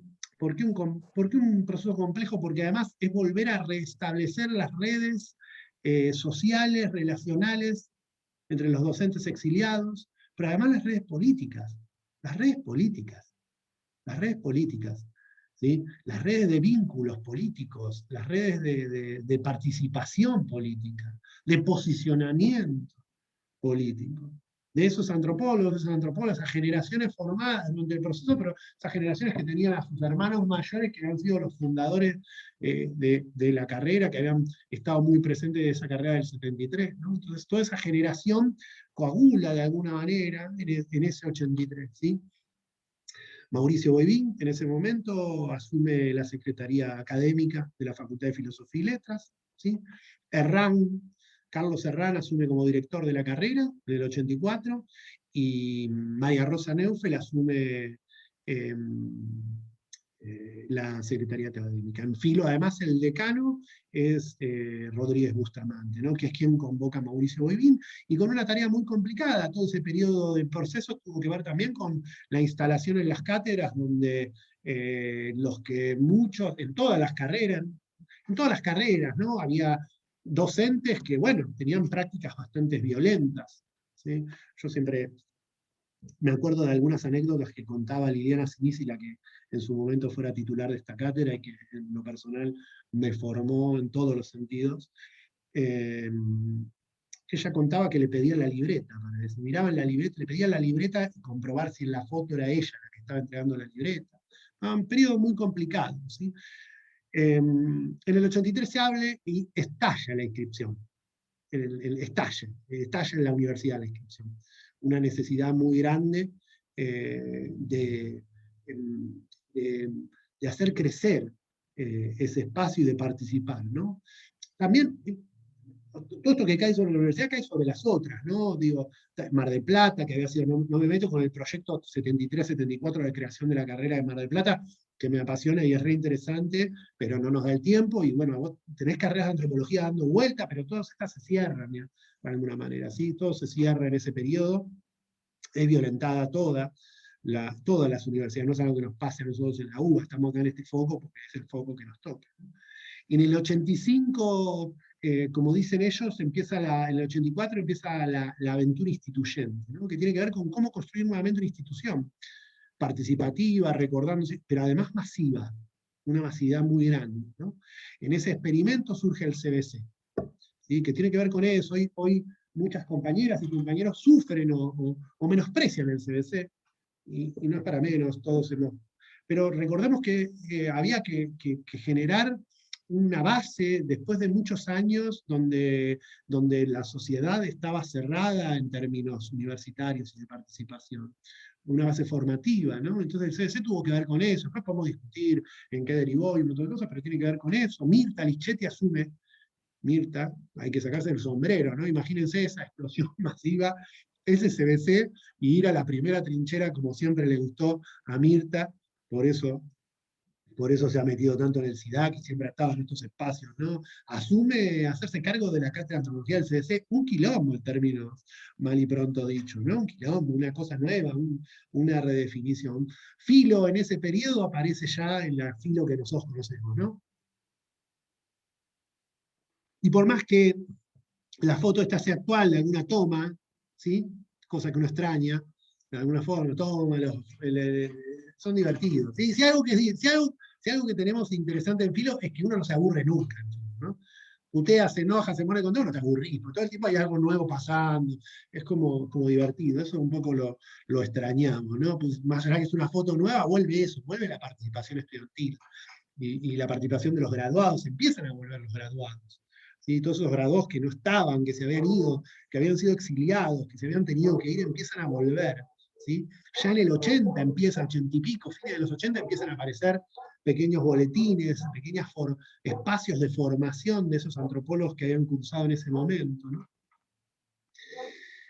Y es un periodo de creación, ¿sí? Se crea el plan que conocemos hoy en la actualidad, ¿sí? El plan que todos nosotros cursamos, el plan que tiene que ver con la carrera que hoy conocemos, ¿sí? Que está presente hasta la actualidad, que tiene estas dos lógicas de estas dos orientaciones, que tiene una reducción muy grande en términos de la presencia de la formación de profesores con las dos didácticas, como ustedes ven. Fíjense cómo todos estos periodos también van erosionando la presencia de la didáctica y la especialización.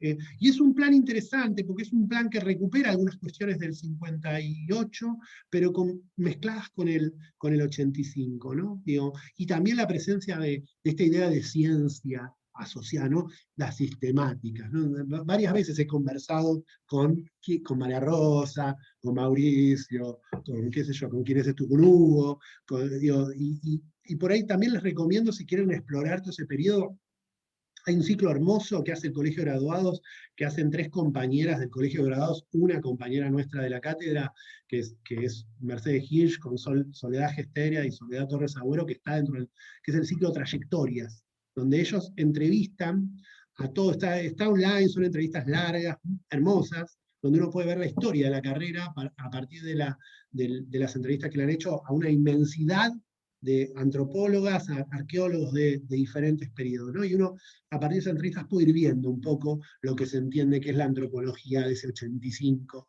de esa vuelta, pero también puede entender un poco qué es esa antropología que empieza a surgir a partir del 85 y que empieza a redefinir un poco lo que vendría a ser la antropología que nosotros vivimos, ¿no?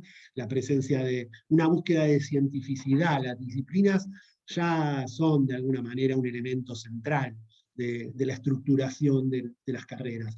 Ya no lo nombré, pero psicología no está con nosotros, ¿sí? Empiezan a dividirse las facultades, empieza a dividirse por la masividad y por el crecimiento, ¿no? Pero empiezan a dividirse, a rearmarse, ¿sí? Hay una redefinición muy grande de lo que se entiende. Y empiezan a llegar también otros antropólogos, ¿sí? Llegan rosarinas como Batallán, como Lorandi, llegan otros exiliados como Trinchero, vuelven gente, los platenses, Wallace, Carnese.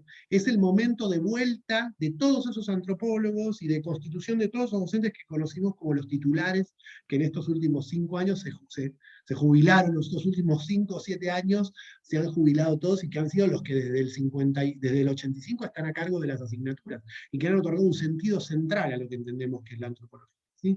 Y es una época hermosa, de mucho movimiento y también de vueltas a encontrar. Acá yo no narro el primer congreso de antropología social que se hace, si no me equivoco, en Misiones. Y ahora, por eso me va un poco las fechas, los lugares, pero sí, si no me equivoco, es en Misiones, donde todos ellos se vuelven a encontrar, vueltos del exilio. Algunos no vuelven, como Eduardo Menéndez, ¿no? Algunos quedan, ¿sí? Que no deciden quedarse donde estaban, pero hay una vuelta y una redefinición de lo que es la antropología en términos de los contenidos que hoy entendemos, ¿no? En el 88 se realizan las primeras elecciones de junta departamental, algo que es interesante. Todo ese periodo lleva la regularización, ¿sí? Imagínense que no había estructura, digamos. Había que ir a buscar, Mauricio cuenta todo el tiempo cómo él iba a buscar docentes para que ir en clase, porque ¿quién se iba a hacer cargo de las materias? No había, habían exiliado, se habían ido, estaban en otra cosa, ¿sí? Entonces había que ir a buscar a los docentes, había que traer docentes, ¿sí? Y además había que dejar cesante a todos esos docentes que habían intervenido el departamento y habían intervenido la facultad.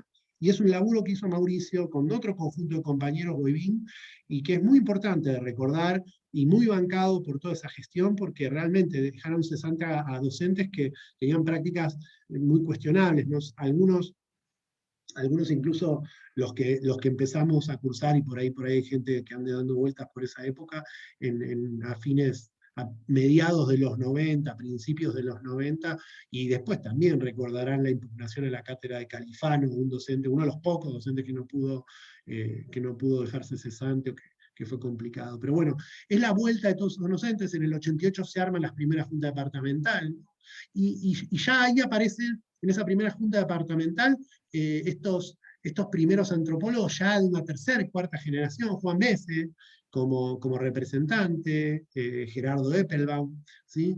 Lo que se llamaba lista clave, es una lista que hoy que integra, hoy en el texto está acá, no está puesto, que integra la que hoy es actual directora del departamento, Josefina Martínez, que después termina siendo, porque no sé quién de ellos renuncia, pero Juan Besse es un compañero que hoy está a cargo de, creo que epistemología en geografía, siempre me mezclo un poco, epistemología, metodología.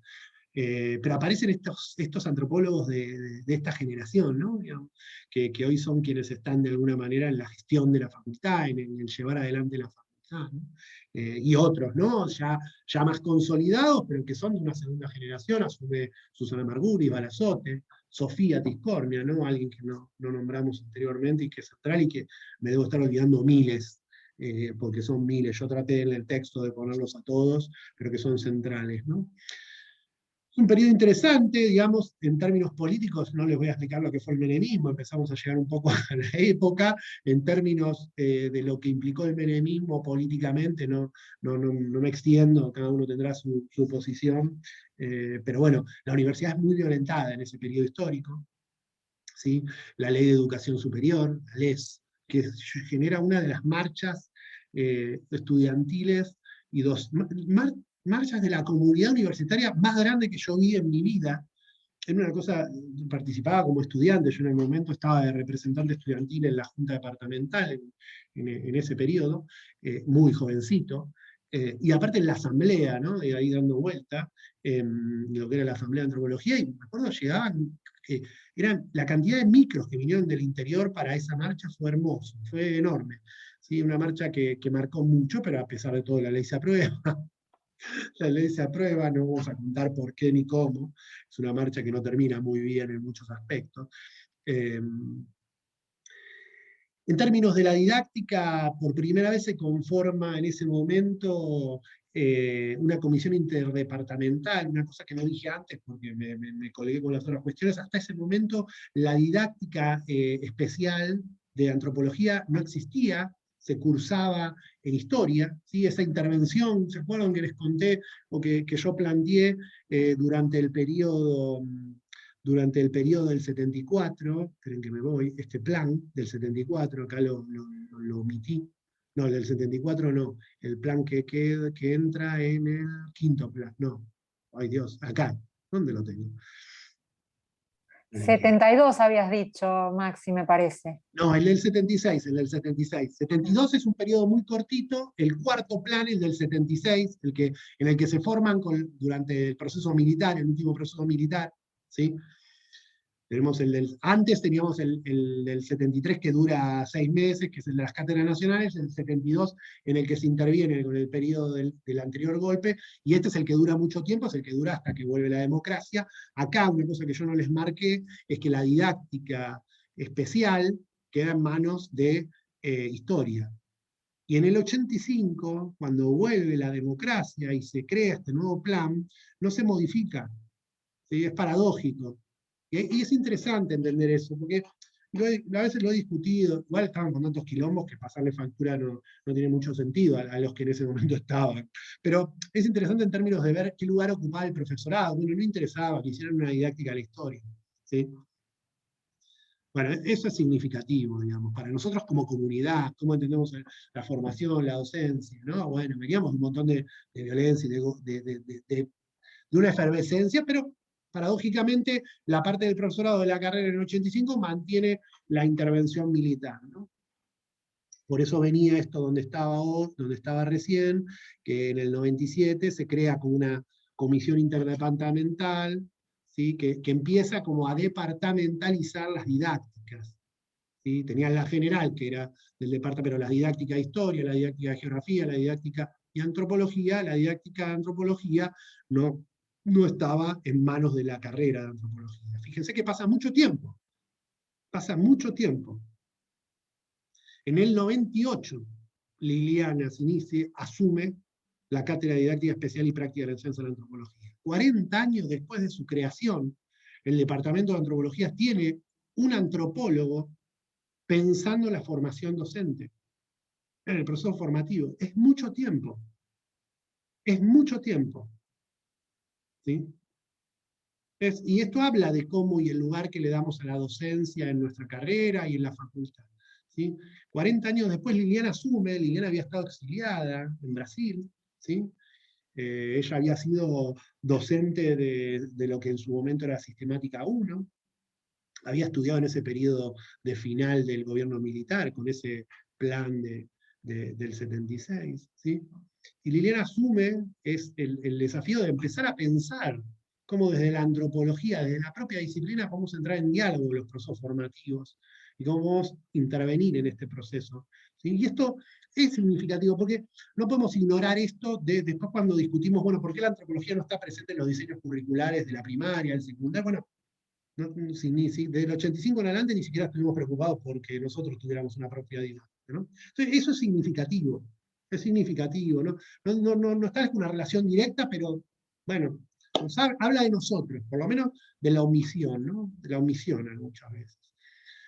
Bueno, Lina asume en ese momento, esa era compartido, había una docente de Ciencia de la Educación y ella a cargo, pero bueno, en ese año 98 la dicta por primera vez, y donde cursan compañeras y compañeros que hoy fueron compañeros y compañeros míos, digamos, yo la curso en el año siguiente, en el 99, y a partir del 99 empiezo a estar en la cátedra, ¿no? Quedó como escrito y ahí seguimos el partido hasta hoy.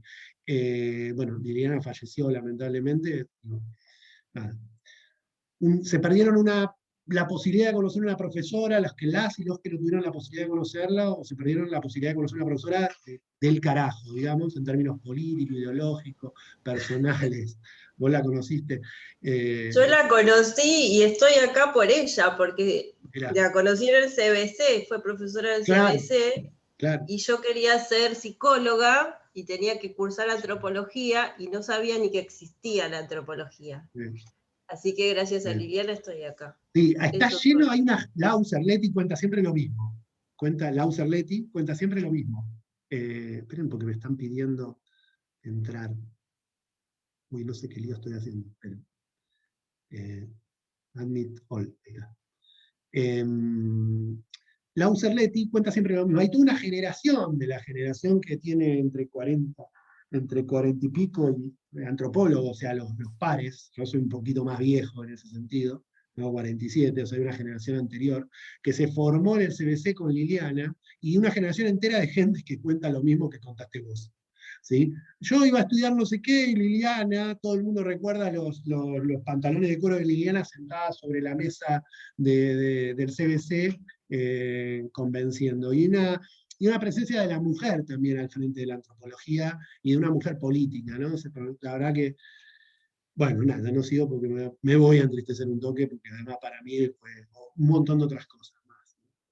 Una persona que me formó, una madre intelectual, política.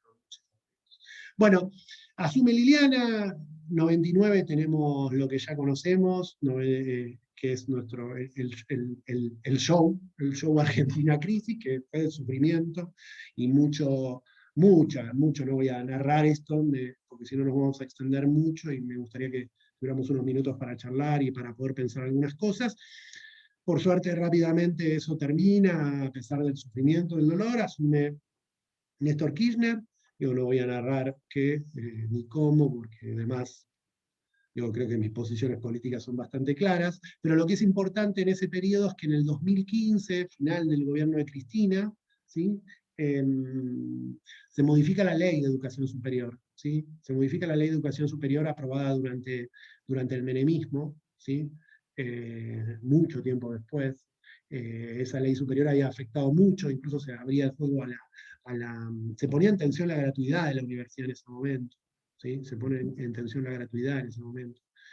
Y la Ley Superior de Educación, la modificación de 2015 modifica bastante y reasigna presupuesto. Y bueno, como último dato, en marzo de este año, si no me equivoco, acá hay compañeros cursando que también son de la Junta, yo en este momento estoy de representante por el claustro de profesores, se presenta un borrador de un nuevo plan de estudio en el 2021, ¿no? Muchos años después de muchos años de discusión y de charla entre todos nosotros, se presenta un borrador flexible, no flexible en el sentido de mejorable, previsible, pero un borrador al fin, después de muchos años de pensar. Piensen que desde el 85 se empieza a pensar la reforma del plan de estudio de antropología. En realidad la comisión de reforma del plan de estudio existe desde el 58. Toda junta departamental que se creó siempre creó la idea de reformar el plan de estudio, porque tiene que ver con la participación política de las y los antropólogos en la facultad y en la carrera. Es muy importante, y de nuestro debate por el lugar que le otorgamos a la disciplina, ¿sí? Y nuestro debate y nuestra participación en la vida pública, ¿sí? Es muy importante. Por eso para nosotros hacer un recorrido del título, de todo esto, ¿sí? Nos permite poner una perspectiva histórica, esto que hablamos del enfoque histórico-etnográfico, entender la política académica, para entender cuáles son nuestros procesos de construcción de conocimiento, ¿sí? Y en relación a la práctica docente, ¿sí? La política curricular de alguna manera nos muestra, ¿sí? Condensa todas estas discusiones, que además la entendemos además pensándola en un contexto, nos muestra de alguna forma los procesos de construcción de conocimiento que se validan sociohistóricamente en un determinado momento. Bueno, la historia de la carrera es la validación de lo que hoy somos nosotros, y de las discusiones y de las tensiones, ¿sí? Entonces, de alguna manera, conocer eso es conocer el propio recorrido para poder pensar el posicionamiento de cada uno. Hay que poder conocer nuestra trayectoria disciplinar, de la disciplina y de la carrera en particular, ¿sí? Para poder entender el posicionamiento cuando después quedamos dar o enseñar identidad, cultura, o queramos abordar de determinada manera una determinada problemática socioeducativa, o trabajar con una organización social, cuando pensemos lo que pensemos, tenemos que pensar eso. Cuando pensemos, quienes estén en el foro que tiene que ver más con las organizaciones sociales, en un taller de escuela, bueno, es esa tradición de la antropología, de trabajar con el otro, de trabajar en la extensión, de trabajar en la militancia, en la transformación, ¿sí? Hay una presencia muy grande de la antropología, y esto tiene que permitir pasarnos al punto que van a ver la semana que viene con MED, que cómo pensamos estas prácticas de usted situadas de construcción de conocimiento en relación al posicionamiento docente. Ya no de la historia de la antropología, sino un poco de lo que hoy en el presente van a tener que llevar adelante ustedes, ¿sí? Por eso, para la próxima, la idea es que vean un poco a Chile, que vean el texto de Achille, el texto de Candela, ¿sí? y el currículum desde un enfoque antropológico mío, que un poco plantea esta cuestión de qué hay detrás del currículum, no de la historia de la carrera, sino que entendemos por currículum en relación a eso, ¿sí? Así que bueno, con disculpa de las omisiones históricas, porque es imposible ver todo esto, se hizo de noche, ¿no? Terrible, el invierno nos va desapareciendo a todos. Así que bueno, nada, si quiere alguno hacer, nos quedan unos minutos, igual yo no tengo problema de quedarnos un ratito más, si quieren hacerme alguna pregunta en relación a lo que vimos hoy, o algún comentario, bienvenido, y después de eso, si no hay nada en relación a eso, pasamos a algún comentario que tenga que ver con la materia, una duda, que obviamente siempre lo mejor es que las resuelvan en el foro, porque son particulares, tienen que ver con las dinámicas de los foros, pero si las hay, las respondemos. Así que las y los escucho. No hablo más, pues me cansé.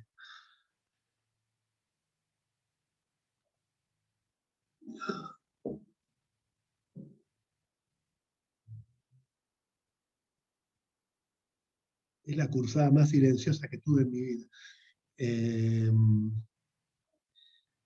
Bueno, si no tienen ninguna duda, si no tienen ningún comentario, lo dejamos acá, ¿sí? Y cumplimos con eso, con cumplir con el horario, ¿sí?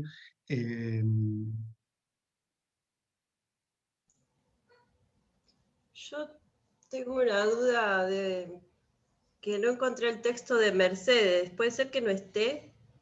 ¿Cuál es el de Mercedes? ¿El de Hirsch y El de Salerno? Mercedes con Salerno, ¿puede ser? Que Me es de este fijo, núcleo. la verdad, y todo puede ser. Porque como migran, viste que migra del año pasado los textos, se pudo haber Sí. perdido, ahora lo reviso y lo revisamos y lo agregamos, sí, sí. Avisen Bueno. esas cosas por los foros, que por ahí es más rápido. ¿Sí? Que pegar Ok. Es que, perdóname, está todo junto en el libro. Está todo el archivo junto. Claro, está en el libro, sí. Ahí tienen varios textos, ¿sí? Sí, sí, sí.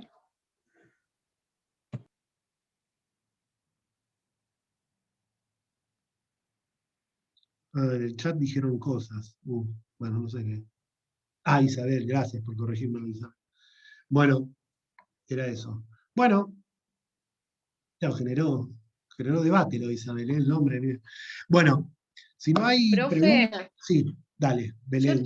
te hago una pregunta. Dale. O sea, en la reconstrucción hay como un blanco entre el 2003 hasta la actualidad.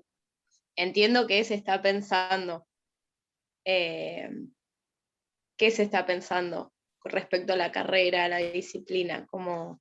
Esas se las dejo a ustedes. La historia esa la tienen que escribir ustedes, no yo.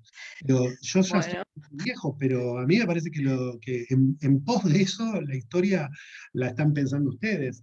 Digo, es la historia que ya conocen, digamos, por eso no me metí en relación a eso, pero la antropología se redefinió, digo, en términos mundiales se redefinió. ¿Sí? Hay unos trabajos en varios sentidos, ¿no? Hay unos trabajos de algunos congresos re interesantes donde el Congreso de Antropología Social, el Congreso Argentino de Antropología Social, vieron, no sé si tuvieron la oportunidad de ir, pasa, creo que hay un trabajo de Marinés Pacheca, que está en HTA, en TAC, Marinés, que es una generación antes que la mía, es de la generación de Josefina Martínez, que analiza cómo desde el primer congreso se multiplican, creo que pasan de 10 a 120 los GT de los congresos, ¿sí? En el transcurso de 25 años, 30 años. Bueno, en términos empíricos, en términos analíticos, uno podría decir que la antropología empezó a fragmentarse mucho. ¿Sí? Pero es difícil decirlo rápido y pronto, porque yo creo que esto además tiene que ver con todo la política que durante el primer gobierno, durante los 2000, fines de los 90, 2000, se desarrolla generando carreras de investigación, tanto internamente, para los docentes, tanto internamente dentro de la facultad como con el CONICET, digamos, ¿no? Piensen que el CONICET, yo lo valoro un montón, pero en términos de modelo, en los últimos años cambió, pero en términos de modelo son modelos de carreras individuales. Vos sos investigador del CONICET, ¿sí? La facultad, las universidades tienen modelos de investigación colectivos, son equipos de investigación. E incluso hasta qué punto que, no sé, la U es investigadora del CONICET, yo soy dedicación total de la facultad, pero hasta qué punto la U está escrita, tiene un equipo dentro de la facultad. O sea, el CONICET es un lugar que te paga, que te financia, pero entonces hay algo que pasó en ese periodo, ¿sí? Que yo no narro y que además es muy vivo.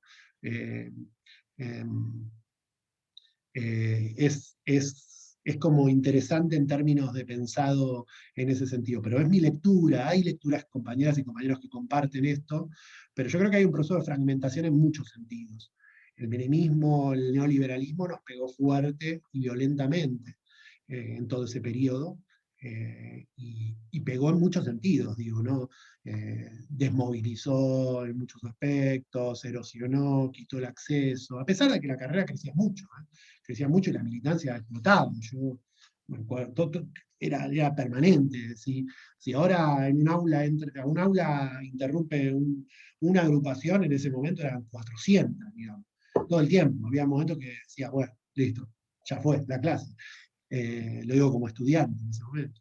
Pero hay un proceso de fragmentación, pero también un proceso de consolidación muy grande en la antropología argentina, ¿sí? En paralelo, un crecimiento, digamos. Más allá de que estos rankings delirantes que a veces aparecemos, vieron que aparecemos terceros, cuartos, en esos rankings que nadie sabe muy bien qué son, pero que bueno, sirven para el afuera, hay una consolidación muy grande en la antropología argentina. Y no solo acá, crece mucho en términos de carreras en todo el país. y además con un nivel muy, muy, muy interesante en términos de investigación. También esa fragmentación, que yo la digo en términos de fragmentación, también es una especialización y también tiene que ver con el aumento y la cantidad de gente que estudia, que necesita crear elementos nuevos para desarrollar más en profundidad esos campos que antes se pensaban más genéricamente, ¿no? Entonces hay como un desarrollo interesante de la antropología en términos teóricos conceptuales. Ya hoy no pensamos en términos de escuelas o de corrientes, aunque hay, qué sé yo, hay gente que tiende, por lo menos yo trato de no pensar, hay como un enfoque, hay enfoques en los que uno escribe y va como desarrollando más, menos, pero hay un compartir enfoques muy grande. La renovación en arqueología en los últimos 10 años es absoluta. Es absoluta la renovación en arqueología en los últimos 10 años, diría un poquito más, pero es absoluta, y de una manera en la cual se acerca mucho a la antropología social. Digo, Vic, yo le digo Vic porque le dicen Vic, pero se llama Virginia Salerno, que es docente acá, que es arqueóloga, digo, tiene cosas escritas que nada, qué sé yo, no sé si entra dentro de los esquemas que uno podría considerar esa antropología social, es arqueóloga, digamos, y así en muchos aspectos, la disciplina se ha relacionado mucho. Las nuevas generaciones de arqueólogos se han articulado mucho, y con antropólogos, después de un periodo en el que nos dividimos bastante, ¿no? También hubo un proceso de división que yo no narré, porque no se puede narrar todo, que fue interesante. Pero la historia está para que ustedes la escriban, militen, hagan lío, como decías, hagan lío. Te la escriban, digamos, ¿sí? En términos de plan de estudio, supongo que les debe haber circulado, es público, y si no, pídanselo a sus compañeros, compañeras de claustro, que acá en esta cursada tenemos representantes, que les acerquen el borrador, y hay una enorme modificación y un gran cambio en términos de lo que ahí se está pensando como antropología, ¿no? Y lo pueden ver ahí en el borrador, es más allá de estar de acuerdo, ¿no? De las modificaciones, retoma reivindicaciones históricas estudiantiles desde que yo era estudiante, como desarrollos mayores de la metodología, de la posibilidad de trabajo en campo, ¿no? Y también de graduados, de creación de nuevas áreas, de espacios de temáticas diferentes, ¿no? Hay como muchas cosas que se retoman, pero me parece que está más para que ustedes lo piensen que yo. Yo lo puedo pensar discutiendo. A mí me parece más interesante que más que lo piensen, que lo hagan. Tanto pensar y no más hacer. Tengo una pregunta, ¿dónde se puede ubicar el borrador del nuevo plan? Yo se lo pediría, no sé cómo, pero se lo pediría a... Esas cosas siempre circulan en términos... Miren, hay unos videos muy divertidos de la Junta Departamental, donde se presentó el borrador. Los videos de la Junta Departamental, digo, la Junta Departamental saben lo que es, ¿no? El gobierno de la facultad, donde están los representantes de los 3 claustros.